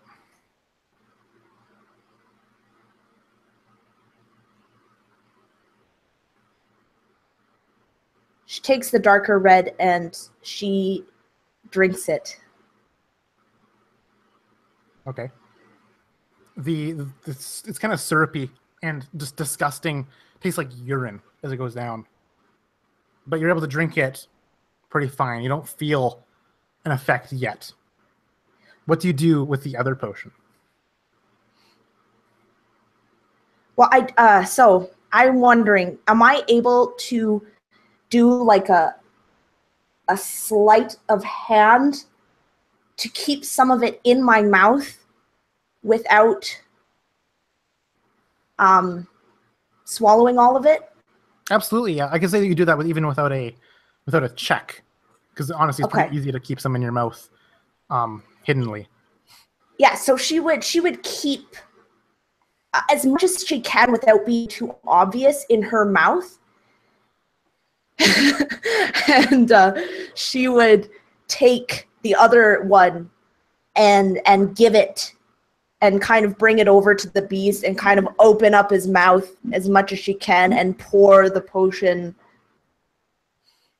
And immediately as the drink kind of meets his lips and touches his skin, your vision, Solus, kind of turns to a bright white. And in the beast, you kind of snap to consciousness a little bit, but you're pulled to this bright white light.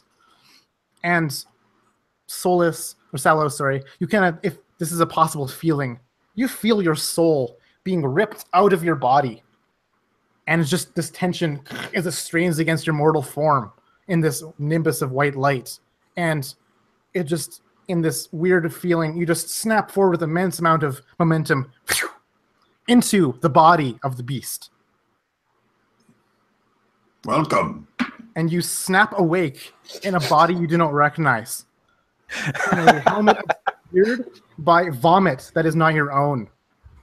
You're lying kind of face down, arm twisted, in the sands of the blood pit. In the body of the beast. Okay, you get the left limbs, I'll get the right. And the beast's consciousness has died. He's been ripped out of his body and replaced by Salos. And Salos's corpse is just laying dead, limp, kind of convulsing and foaming at the mouth as she kind of collapses, heaving backwards. So I'll let the two of you coordinate however you want these turns that you're going to do, but you're going to act as one person. Okay. And the announcer kind of chimes up as you kind of like stand up, kind of very confused and disoriented. Haha, the twist! Sure, it was a potion that would cure, but the other potion would cause her to enter the body and sacrifice herself for the help of another. We see the shrew in the body of the brute. And everyone kind of just starts laughing as you kind of like are disoriented. You're seeing your own hands, like you're trying to, pull this helmet off, but feel the immense pain as like the bolt in your head is like straining at keeping the helmet on. You're just like trying to wipe at the vomit in your eyes, and it's just, disgustingly gross. And you're just kind of really disoriented. And just the crowd is just laughing and cheering. And the announcer continues, and the fight commences again. And then the devourer just starts lashing forwards and writhing with all his limbs, and just in this, kind of delight and pleasure at being able to sadistically murder you all. Brings us to Cassius. What would you like to do? Cassius during that whole exchange was just completely sullen. He's seen enough of these twists happen. He knows that it's never good. But despite that, before he can really come to grips with everything that's happened, the fight is right back into business. So he tries to shake away this strangeness that he's just witnessed and put it back into the back reaches of his mind, focusing on the fight at hand, charging towards this creature. Just with a shout, lets out everything he has. I'm actually going to use action surge here to attack twice. And those two attacks were a modified 20 and a 13, which I think should both hit. Yeah, they both just are able to easily connect with this Devourer's flesh. Yeah, and man, these D6s are doing freaking work tonight. So that's going to be max for both of them. So that's 11 damage per hit for 22 total. Sweet. It's just two quick, just heavy slashes with the sword, just thrusting and cutting as he rips the blade out. Just two, just massive slashes. You're a workhorse, Jeff. You're able to just cut through the boils in the flesh, bursting open pus that flies everywhere. And, you cut through rib cages that are thin and membranous and cartilaginous.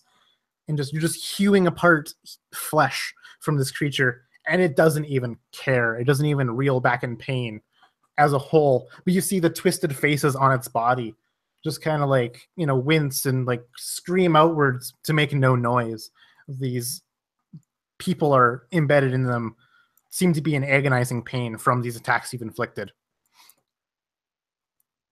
Cura Rash, as this, I don't think you've ever seen one of these wish twists before, and you're just kind of just stunned at this all, as you're just kind of like ripping off these intestines that have coiled on you. What do you like to do? I still got the intestines coiled around me. They're pretty dead and useless at this point, right? They're not still trying to strangle me and pull me in. They're limp or like detached, and they're kind of like... Common question. Yeah. They're just on the ground, not even like moving on their own. They're just like dead flesh. Right on.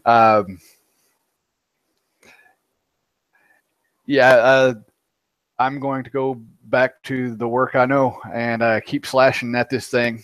That took a little while, so I imagine I'm not raging anymore. But I will hack back into this thing's body, trying to do as much damage as I can to it.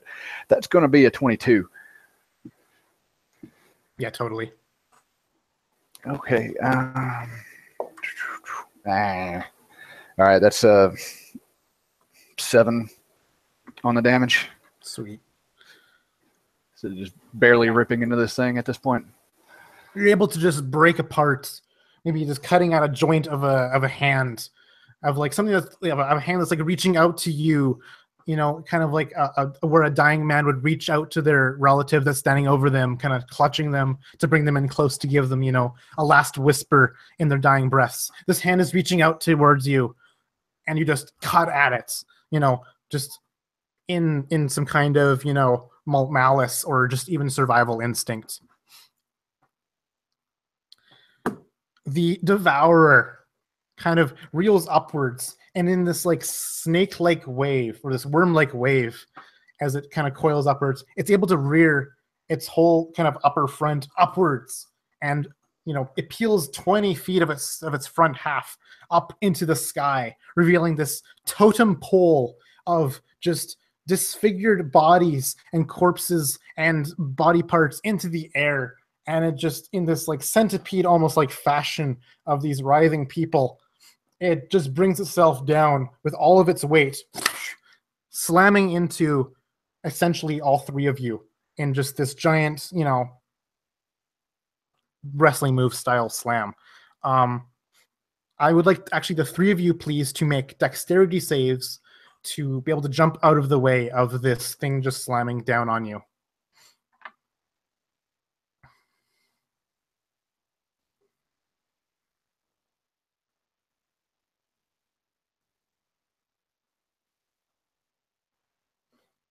and all three of you are able to jump out of the way. But Kurarash, you are hooked on maybe your leg, the back of your leg, as you jump out of the way by one of these, just like a rib cage that's extended on a weird kind of leg, just rakes the back of your leg, embedding this bloody bone into your calf, dealing you 6 points of piercing damage. As it just kind of pins your foot and your leg to the ground as this rib cage just sinks into the sand like a comb with your leg with it. So you're pinned in this spot right now until you're able to either, cut off your own leg or be able to free yourself from this bony cage. Moving us on to the beast with this newfound consciousness of Salos and this kind of stumbling form. What is the Sallow beast going to do?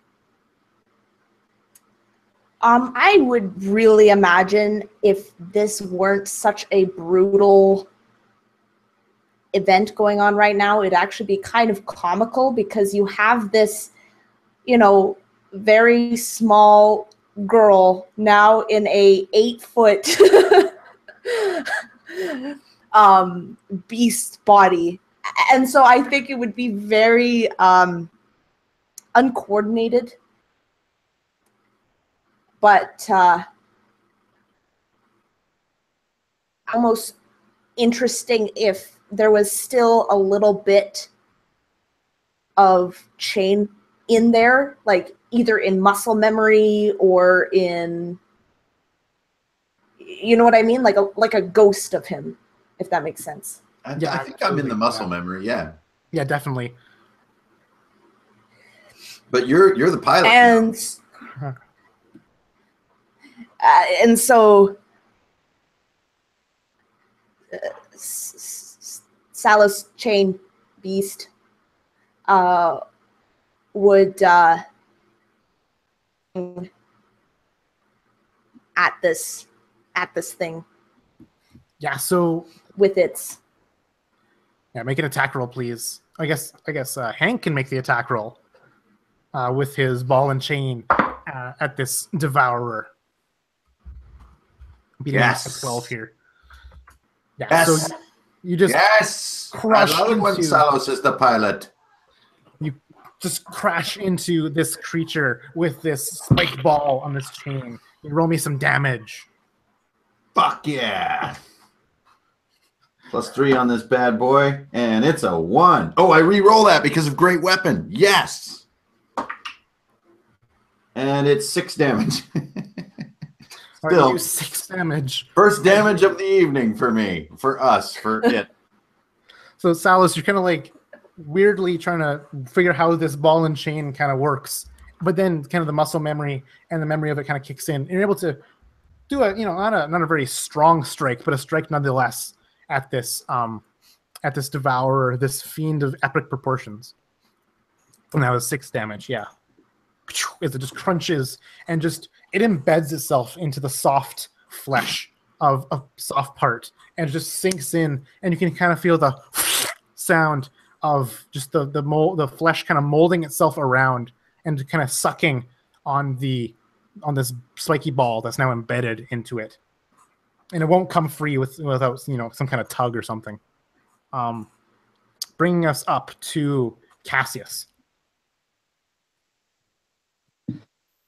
Yeah, Cassius, as he's just kind of jumped out of the way of this thing's strike, kind of rolling in the sand before leaping back up to his feet. He's just going to keep hacking away, charging back up with another thrust. It's going to be 15 total for 9 damage. As he just keeps just hacking away at different limbs and body parts, just trying to basically cut through this thing down the middle if he can. Yeah, absolutely. You're just finding so many spots you can easily just embed your blade into. You cause these long gashes that spill out, organs and intestines as you cut. This stomach falls out. It's, still kind of pumping and pulsating, spitting out this kind of bile of, this black bile as it kind of lands in the ground, and as you cut open another segment, a smaller person kind of like crawls out, as if, it had been released from kind of a pod in a sci-fi movie, just like crawling out. But you see that it's kind of the back end of its torso is attached by a long spine that kind of winds its way back up into the creature. And this smaller body just reels its head up at you and looks you dead in the eyes with 3 eye sockets that have just gross kind of what would be an eyeball, but looks disfigured. It's like caked with blood and it's cataracted and stuff. These 3 eyes look up at you, Cassius, in a mixture of just like primal fear and anger and pain. Kirarash, what are you going to do? So I've got this rib bone thing sticking out and stuck to my leg as I'm on the ground. Is that correct? Absolutely, yeah. You've been pinned to the ground, stabbed through the back of your leg by this rib cage that's come down and just sliced and just pinned you essentially on the spot. Writhing in pain and screaming out. I blindly just try to swing at the bone poking through my leg in an attempt to break it off. Yeah, you can just roll me some damage here to see how strong of a blow you do to crunch through this rib cage prison of yours. That's going to be a 13. Yeah, so with 13 damage, you're able to just cut through the rib cage in sequence, freeing your leg from being pinned, but you still have this long, 1 foot long, spike of bone going through your calf now. A piercing perhaps that your tribe would be proud of you for, but a piercing that currently causes you great suffering and pain. Yeah, I'm going to try to drag myself away, just digging, clawing in the dirt, this almost useless leg.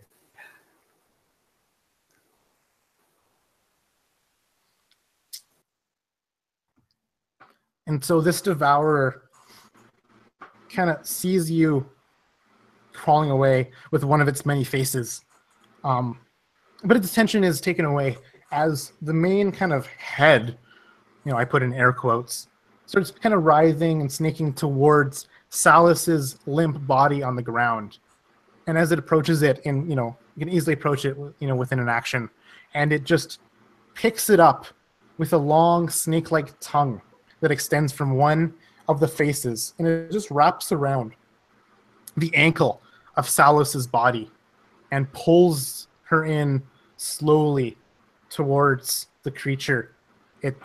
She's causing, kind of like this trail of sand, this furrow of sand in her wake as she's just being dragged limply into this creature. In the meantime, this smaller corpse is kind of spilling out of this wound you've made, Cassius. And with one kind of weird motion, its spine kind of flicks upwards, and this torso just lands on you, Cassius, just with a giant thud as its whole body kind of just impacts you. Despite the blocking of your shield and your armor, you still take 3 points of bludgeoning damage just from the blow of this creature's weight against yours. In the meantime, this devourer continues to kind of sneak away, and his body is now finally fully come out of the tunnel that it came from. After all this time, it still was slowly, slithering out of the entranceway. Now it's fine. You can see its tail, tail I guess would be also in air quotes, because it's just, more body is just trailing off in the end. It was like 6 feet and legs kind of kicking and flailing about at the end. This thing looks kind of like a grotesque centipede, essentially, of just human guts and nastiness. Meantime, the beast with the mind of Salos, you've just, embedded this ball and chain into some, kind of hollow cavity in the creature. What are you going to do?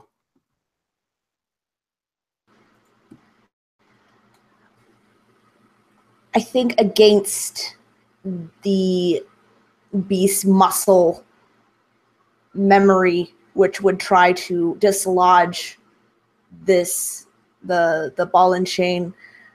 Salos would will the body to start running after her old body. Yeah, sweet. So are you trying to pull on the ball and chain while you're doing this, or just kind of just ignoring the fact of it being Can I just like hold on to it, make sure it's not fully enveloped, but I'm not trying to pull it out?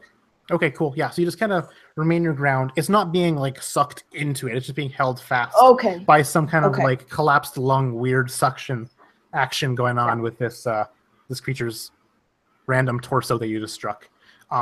Yeah, you're able to easily make it to Salos's corpse, but that would take your dash action to do so. As you kind of stumble slowly at first, and then you kind of gain your pace and your rhythm. This body you're in runs at a different speed you're used to it running at. You know, it's slower steps, you know, with heavier steps and longer strides. You're not quite used to this. So you're able to make it, but that would be your whole action would be dashing towards this body. Okay. And there's definitely a Freaky Friday, Jamie Lee Curtis moment there when you're looking at your body in the sand. Yep. You just see your own body, something you actually never have seen before. You've never seen your own reflection. Maybe you've seen it maybe in like a basin of water, or I guess you're like, "Whoa, I didn't realize I had so much hair," or something like that. Some kind of weird thought crosses your mind. Oh my God, my one ear is bigger than the other. How come no one told me? I'm practically covered in hair. Cassius, you've been just thumped with the whole torso of this creature. What would you like to do? So could I make it to the front of this beast's face from where I'm at right now with the move? Yes. Although, like, I guess you do the one end, the fore end, I guess, would be a proper naming of this. But yes, you totally can. Yeah. So basically what Cassius just begins like running up alongside this beast.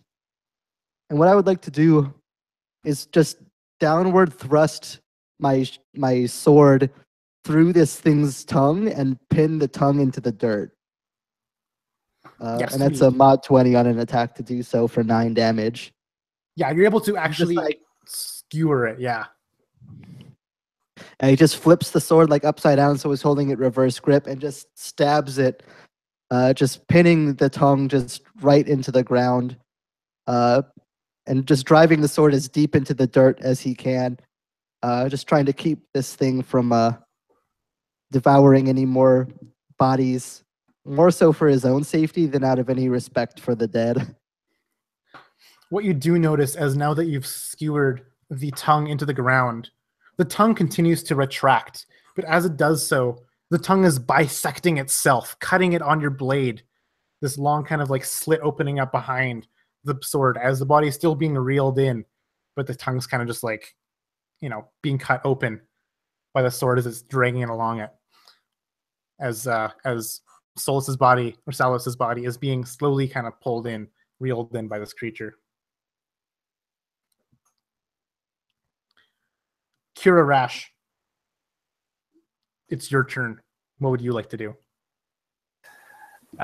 My immediate concern is still this bone spur sticking out of my leg, and I'm on the ground helplessly tugging at this thing, trying not to incapacitate my leg any further, but I need to get this thing out.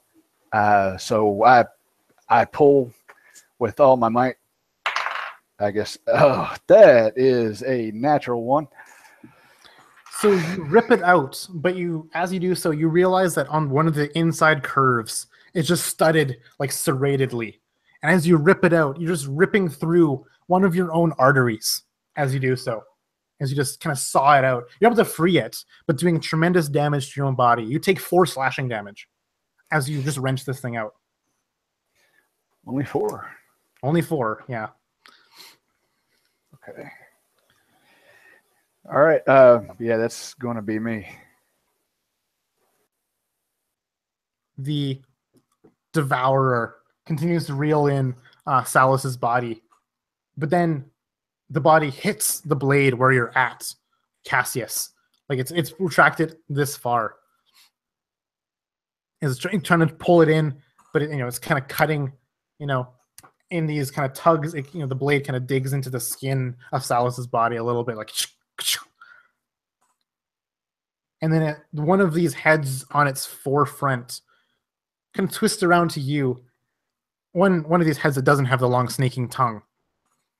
And the head just like pops out on this thin like tendon cord and just like launches this head at you attached to this like tendon rope, harpoon style. This teeth, or the mouth opens up like a snake jaw. This jaw just overextending, popping out, and showing these razor teeth as just launches this head at you, Cassius. And it hits you. You're not able to bring up your shield in time. You're too busy just, pinning the tongue to the ground. And you just get bitten. This head just sinks its teeth into your side, dealing you 10 points of damage. Just 10 points of like piercing razor teeth damage as it just like actually like piranha style just like grapples itself onto you with its teeth on your side near your ribs and lungs. In the meantime, Kirarash, you just removed this razor rib cage. And these more of these limbs, they're not really hands, they're more like sharpened femurs come out. There's like 6 of them now, and they go down at you. In kind of this wave of just spikes. You're able to limp out of the way as they just sink completely into the sand right where you once stood a few moments before. The beast has his turn now. So are we still at the body of Salos? Yeah, like within 5 feet of the body, yeah. Okay. So, Salos Shane is going to reach for a certain item that Salos was hidden under one of the folds of her outfit, and try to retrieve it and sneak it away somewhere on the beast. So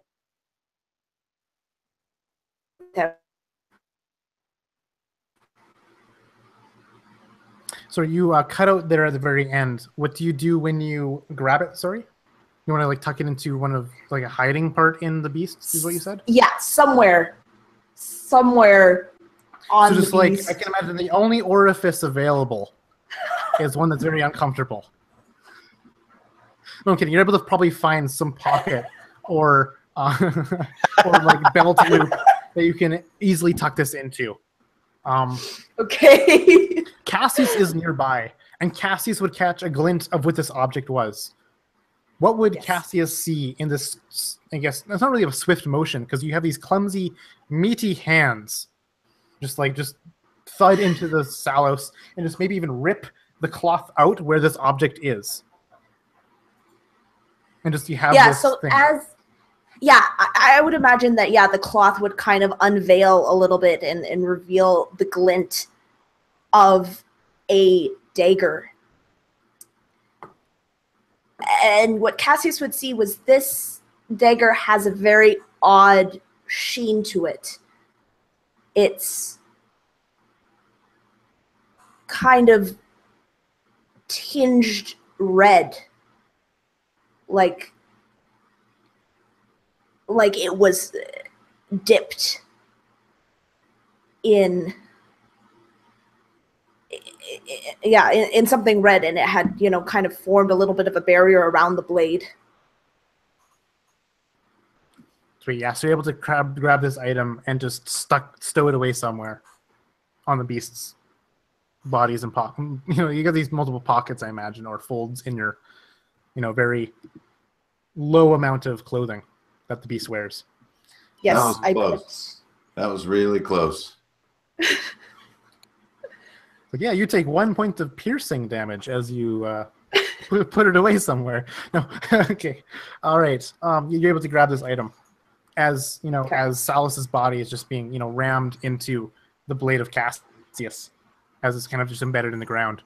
You can kind of see just like this, kind of like cut marks and slash marks at like on one of her arms, perhaps, and where it keeps hitting the edge of this blade and just like slicing open, part of her arm, limply. You can move on to Cassius here. He's got this like head attached to a tendon kind of reel on his side. He's got his sword embedded in the ground, just like bisecting the tongue as it pulls itself in, ramming against the body of Salos. What is Cassius going to do?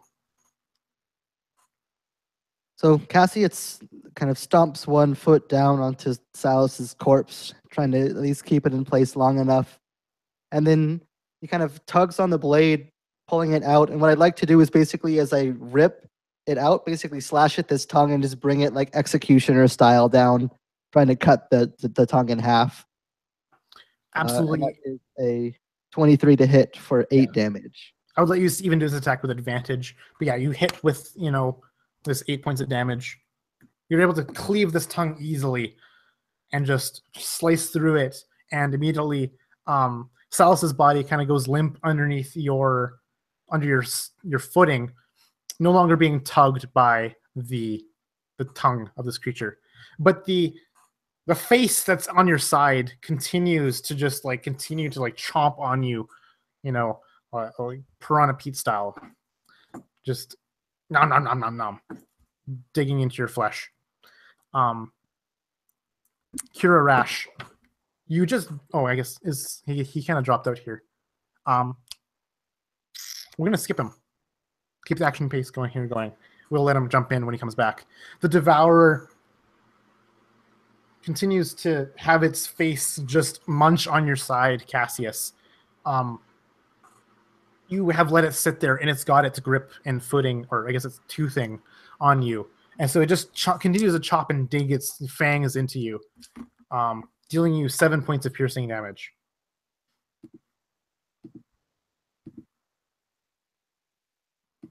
I'm down.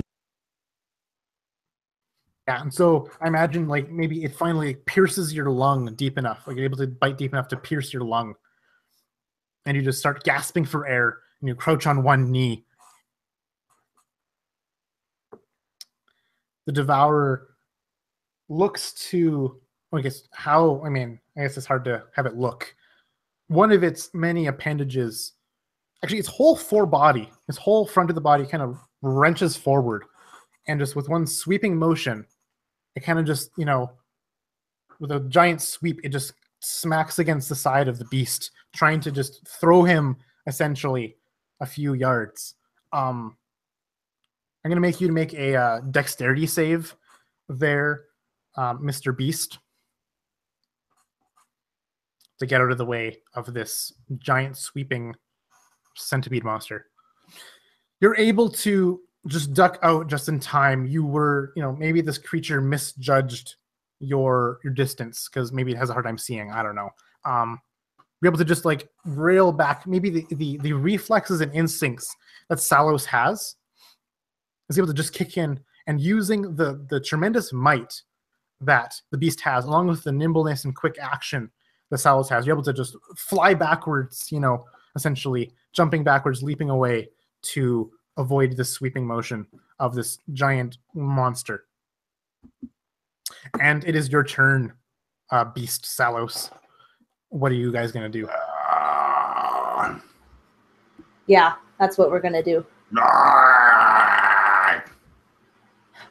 Dagger. We're going to try to kick its ass. So this thing has many asses. Which one are you going to try and kick? You can find, many, body parts all over the place. No, I'm kidding. Go ahead. What are you gonna do? So is all you have we have the ball and chain? Yeah. All right. Is it still stuck? Yep, it's still kind of like sucked in on this hollowed out cavity, so the suction was keeping it in place. All right. I think I would want to pull it. I would pull it in the opposite way of how it went in. Just trying to do as much damage. Yeah, absolutely. As you kind of run a different distance, you're able to pull it, out of a different direction. So you can make a strength check here, please. DC 10. It's wedged, but not really that firmly. Okay, +3 for these. Oh, that was almost, well, I made a 10, even. Nice, yeah. So you're able to pull it out of this cavity. You can see there's the caved in rib cage, tumor, cavity, whatever that it was embedded in. And it kind of just, with weird sickening crunch, it just pops outward again. As in, like if you watch someone kind of pop open a recollapsed lung, it just pops open and inflates itself again as you remove this spiked chain ball. But it took barely an effort to do. So what would you like to do with this ball and chain that's now free? Whip it at its main body. It's kind of like the core. Cool. Yeah. So this is one of the core parts of it. Yeah, absolutely. Can you make a attack roll? It's AC 12. Go. Oh, 9 mod. All right. Yeah. So you're maybe, you weren't able to bring it with enough momentum. It was at rest, and you kind of pulled it back to swing it around and swing it, but you're not able to get much of a momentum going as it just kind of drags on the sand, just like skipping on the sand as you swing it around, not really doing much to the creature as it kind of just, slumps harmlessly near its side. Mm-hmm. Cassius, what would you like to do? You're down, correct? I would like to make my death saving throw. All right, you gasp for air. Make a death saving throw, please. That is a 3 on the die. All right, that's a failure, bud. You're gasping for air. Your lungs are filling with blood. The face that's still gnawing on you is continuing to gnaw on you, paying no attention to the fact that you are bleeding out and dying. Kirarash, you missed your turn last round, and it's now your turn. I will let you take 2 actions in a row just to catch up in this action economy here. So Cassius is down and bleeding. Beast is still standing, but being kind of ineffectual with his attacks. You can see him kind of maybe wearing down. His body is kind of weakening and being fatigued here. What would you like to do? I was still on the ground the last time. Yeah, exactly. You just barely dodged out of the way of these sickle blade attacks here. Okay. I'm gonna stand. And as deftly as I can, half crippled here, run towards this thing, and I guess I'm gonna make a double attack on it. Yeah, cool. Sounds good. 2 mighty swings of your great sword. You're trying to beat an AC 12. And that is going to be a miss on one and a 13 on the other.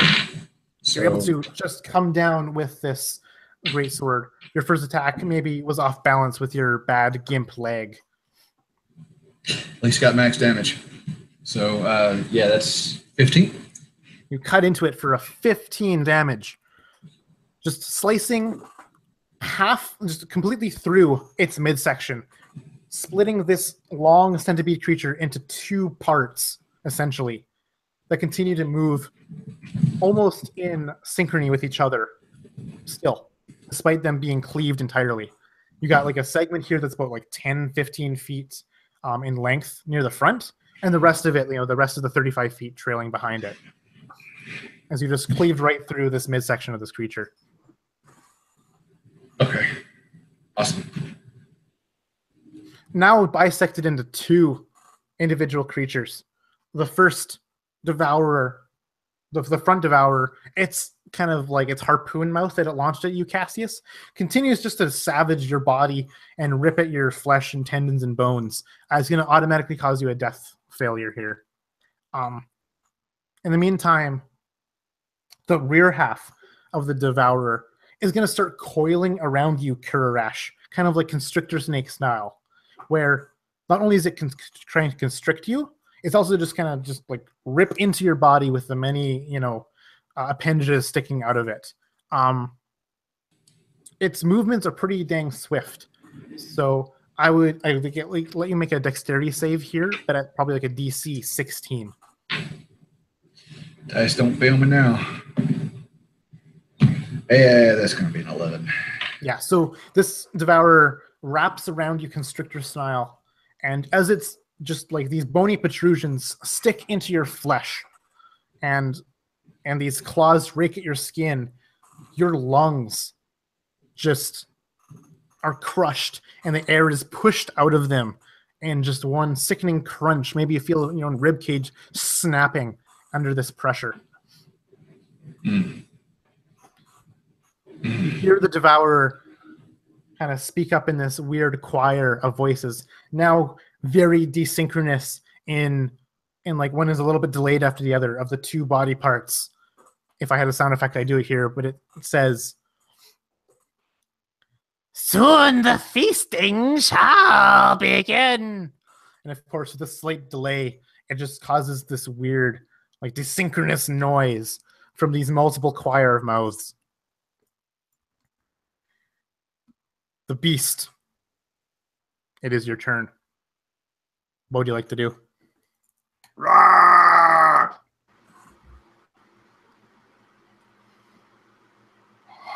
So, Solus just kind of stands in the beast's body and looks at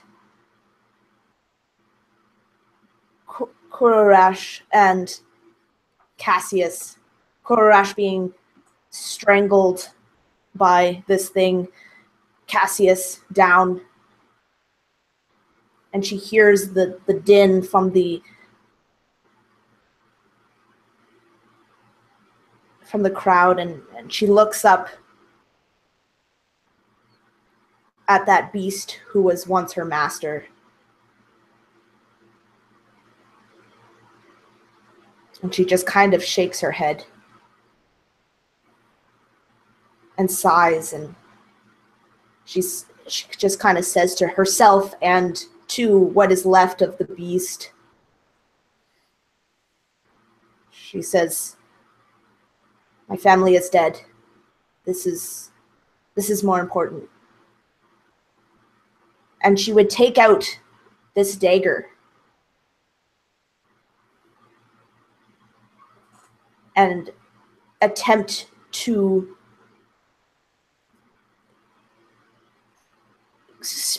pierce it into the closest, largest part of this demon.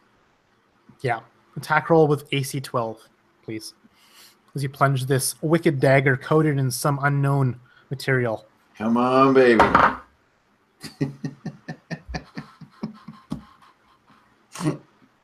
Your meaty hands aren't accustomed to using such small blades. At least I'm consistent. No. Welcome to my body. Do you like it here?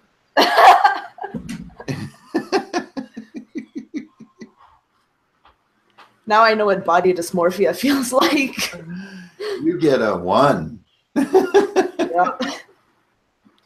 You're able to strike. What you do is, in this kind of clouded vision you have, you do strike something meaty and fleshy and large. You strike one of the dismembered, removed kind of body parts of this creature that have long been shed by various cuts and slashes. as the thing strikes this, limp organ mess that has happened in this battle, it's just you stab into it and you pull it out, in a big grandiose movement, and you just struck basically dead flesh at this point. Now, would the red liquid encoding the blade, would that still be on, or is it all washed off now? No, it's still beyond. Okay.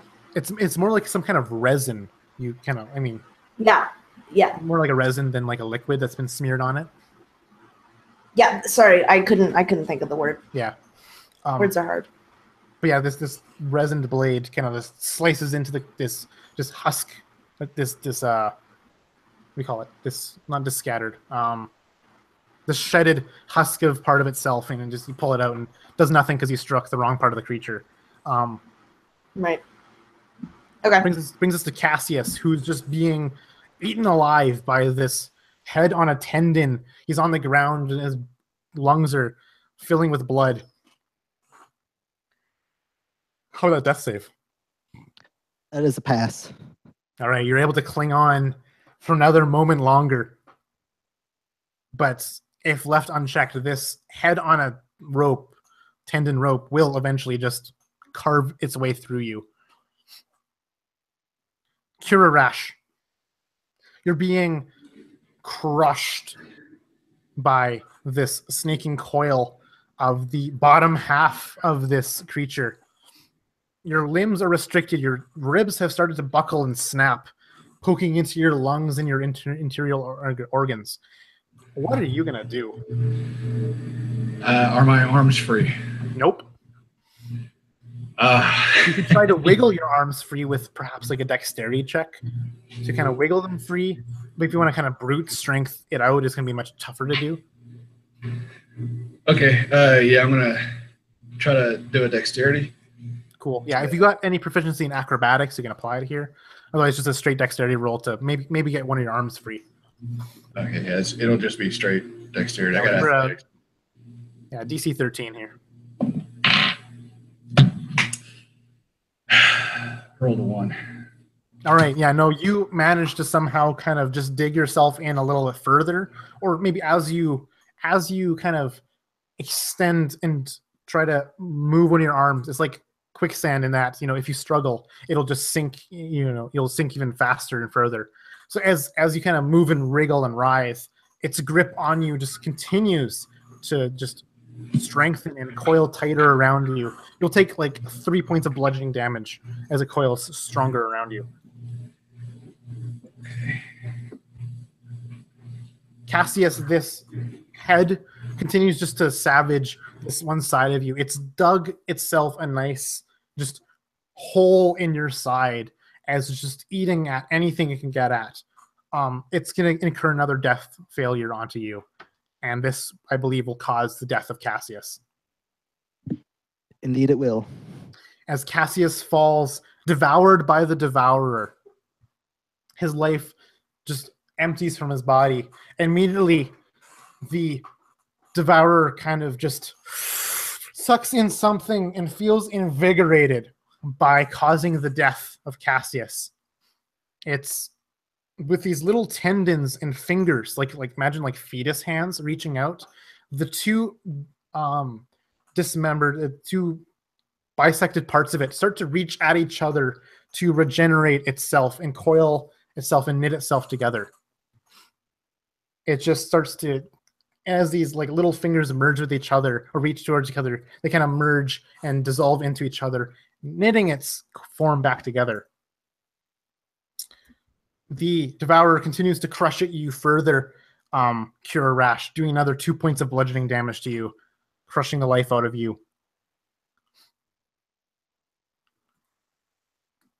And the beast, again, it tries to make another wild flail at you with its just front half of its body.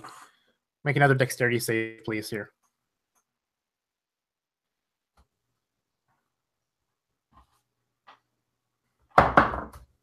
Hey, 16. Hey, again, you're, Solus or Salos, sorry, I don't know why I keep saying Solus. Salos is very much in control right now of the body. You kind of gotten a little bit used to it. You're able to spring out of the way, maybe you lunge, further away from the creature to stab this random part of the creature that wasn't part of it. So you kind of were able to easily duck out of the way of this wild swing of its forefront. And it is your turn, Salos Beast. You have this resined blade in your hand and the ball and chain in the other. What are you going to do? We're going to try to stab this thing again with this blade. Awesome, yeah. Give me an attack roll, please. More vigor. Baby. 15 modified. Yeah, so you're able to puncture part of this demon, this fiend, this devourer, like just right in the side where multiple ribs kind of poke out and just sink it into the flesh. And immediately upon contact, this blade, like a chain reaction of explosions, the blood, this tarry blood, starts to curdle and pustulate and boil around this blade. And just it bursts and pop, these kind of like oozing sores bursting, but instead full of this blood and gory tar. Just down the line, as from front to back, this creature just bursts in this giant balloony, like a popped balloon mess, splattering everything and everyone around it in a pretty damn near radius of it. As just like this skeleton, essentially, this weird random assortment of crappy skeletons just like are lying on the ground in this long 50-foot chain kind of coiling around in the sands. The Devourer has been defeated, kind of surprisingly, by this blade. Out of the corner of your eye, Beast, maybe just through some nook and cranny, through the vomit-covered eyes and helmet you have, you see a tiefling look at you from the stands. A particular tiefling just like nods to you.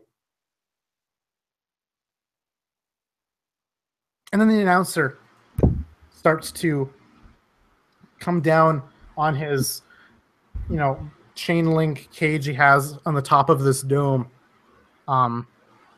Kurarash, you've been released from the tightening grip of this devourer around you.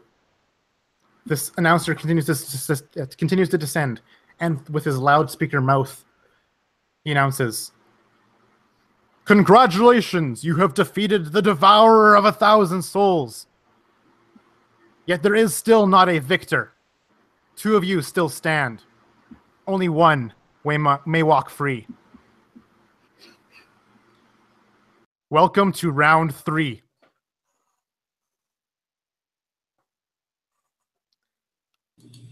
Oh, crap. Kurarash, you're the first to be able to act here. What would you like to do? As the thing dissolves and dies, I fall to the ground, gasping for air, on my knees, eyes water. I can't see. My ears are ringing. I don't even acknowledge what the announcer has even said. Just in a daze, I stand up and take a look around me. I see Kaz is gone.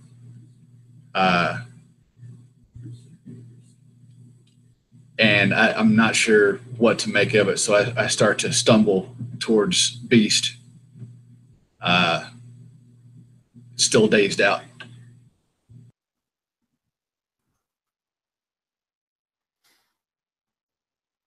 And how about the Beast? Along with Salos's mind, upon hearing this announcement, what do they do?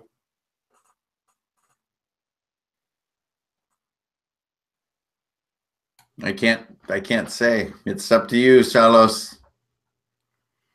I'm just the muscle.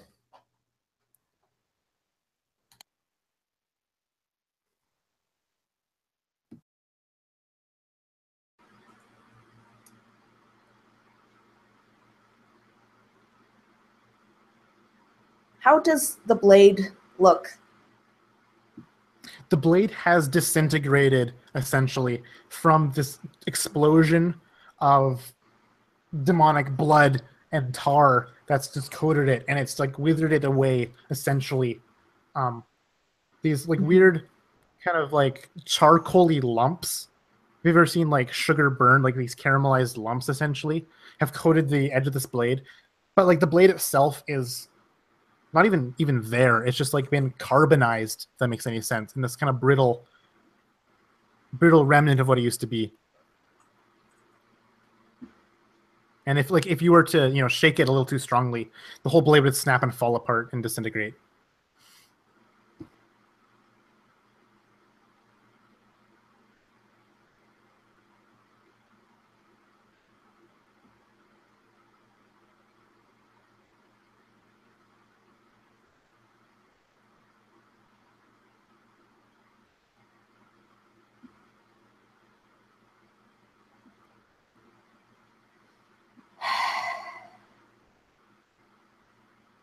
Salos would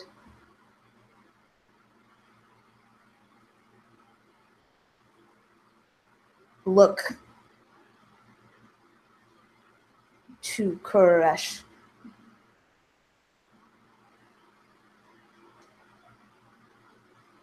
and just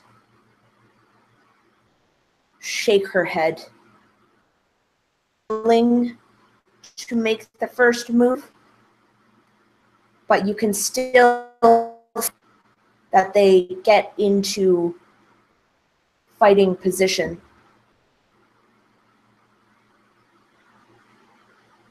With an action ready to strike.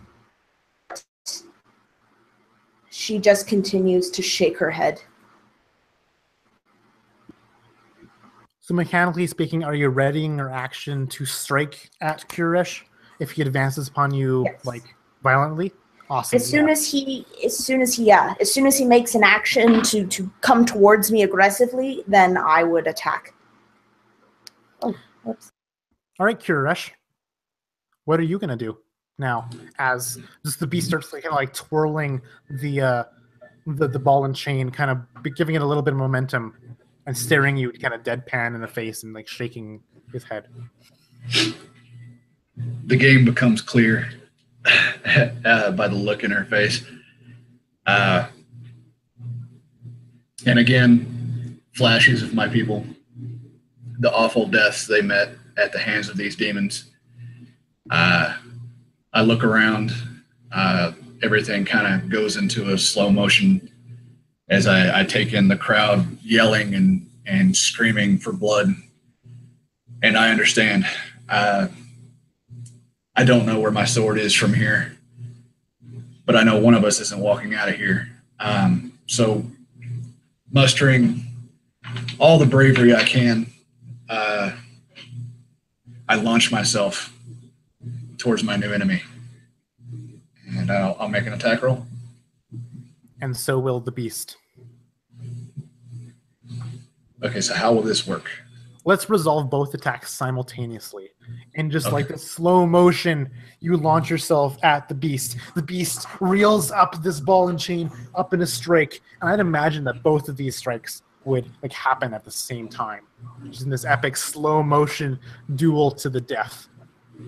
What are both of your attack rolls versus each other? Hey, mod 20.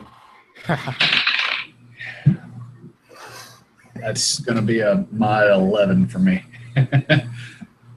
And so as you launch yourself forward in this slow motion, this ball and chain comes up and just crunches the side of you, knocking you off of your trajectory. Go ahead, Hank, and roll some damage on this orc. D12 plus 3. Mm-hmm. 5.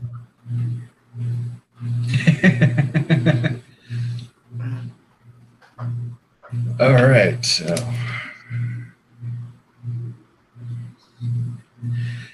So the ball just crunches into my ribs and knocks me rolling into the sand. It didn't quite hit as hard as I'd expected. It definitely hurt but I'm back on my feet, and by just some sheer luck, my hand lands on Salus's rapier, and I'll launch back up, full on rage at this point. Go ahead and make an attack.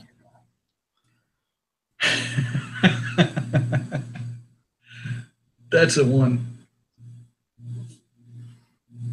So yeah, you fumble for the handle of the rapier, and you try to bring it up, but it's not quite balanced the way that you're used to. You're used to really heavy blades, and so the lightness of it, kind of carries you, and you're able to strike very easily or effectively at the beast, despite how big he is, how hard of a target it is to miss. Your grip on it wasn't very good. Perhaps that kind of slipped mid-strike. All right, the beast. As you reel back the chain, what are you going to do? Again. Again. Ha ha ha ha ha. Mod 22. All right. Let's murder some Jason here. 9 damage. All right. Almost here. All right. How does that play out? It's just it's a no nonsense. Okay. I can almost imagine Salos is just maybe she's even shutting her eyes and letting the beast's body muscle memory just kind of take over, let her mind just go blank. I assume that she's not even comprehending what's happening right now. With this sudden impact of the spiked ball just hit you again with another just brutal hit, you're kind of deadening the pain now as you kind of have this weird angry focus of rage, just boiling in your blood. What are you going to do now with this flimsy rapier in your hand? Yeah, the ball knocks me flat on my back again, and still gasping for breath, but I'm not out yet. I feel like I get a more firm grip on this and launch back up, maybe futilely, maybe not. And that is an @20. All right, so how much damage? What is rapier's damage? Rapier's a D8. D8. Okay. So I'll get max damage for that. Yes. Yes, max damage plus whatever you roll. Okay. I also where's it here?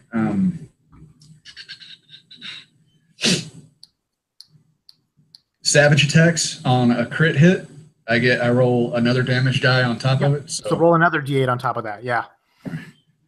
Okay, that's going to be a 5 on the roll and a 9 on the roll. So 14 plus whatever your max is, whatever that total is, completely just punctures an artery and rips through the neck or something. You can go ahead and describe to me how this skewering rapier with its thin blade, you kill the beast. You slay the beast. One eye is proud. What do you, how does this unfold?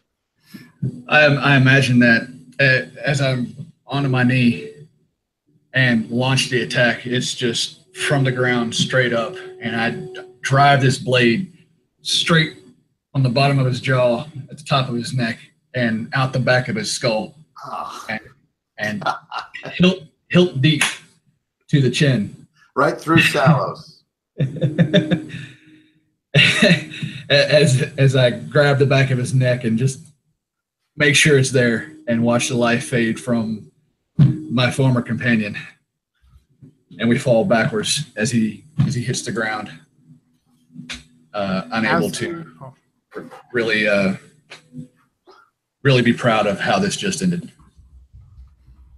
As you have slayed the beast, as he falls back dead, the announcer announces, And we have a victor. Tribute number 3. Neglecting to even use your name if you had one. Now I'll just roll to my back in the sand next to my friend here. Through whether exhaustion or some kind of magical compulsion, you lose consciousness. You kind of fade to black. And Kurarash, you come to. Your face is parched, your skin dry and flaky. You have a massive headache of dehydration. The sun is beating high above you. You feel the sand beneath your hand and your body. You're face down in the sand. As you kind of look at your surroundings, you're in the middle of nowhere. Abandoned somewhere out in the wastes of Crifoth. You're a free man. But at what cost? And that is where we're going to end the session. Hey-oh. So for some outros, this is Dice on Ice. I'm Connor. I had a blast running this gore fest of a sadistic session. Yeah, this is fun. Start off with Megan, doing a little outro here.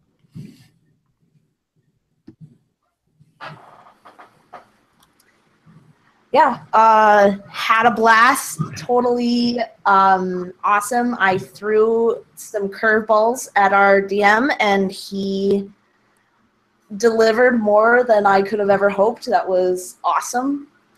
And yeah, for anyone who doesn't know, Crifoth is a little homebrew setting that we have been working on.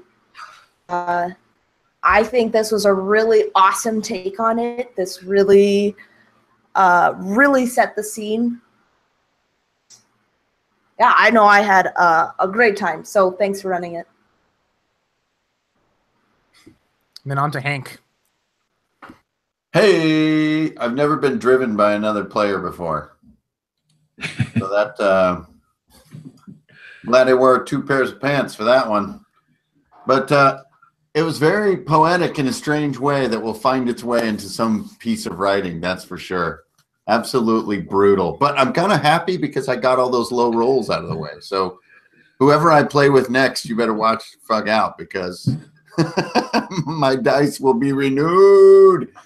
But thanks for DM, Connor. I appreciate it, man. Hell yeah, Death Arena. And Jason.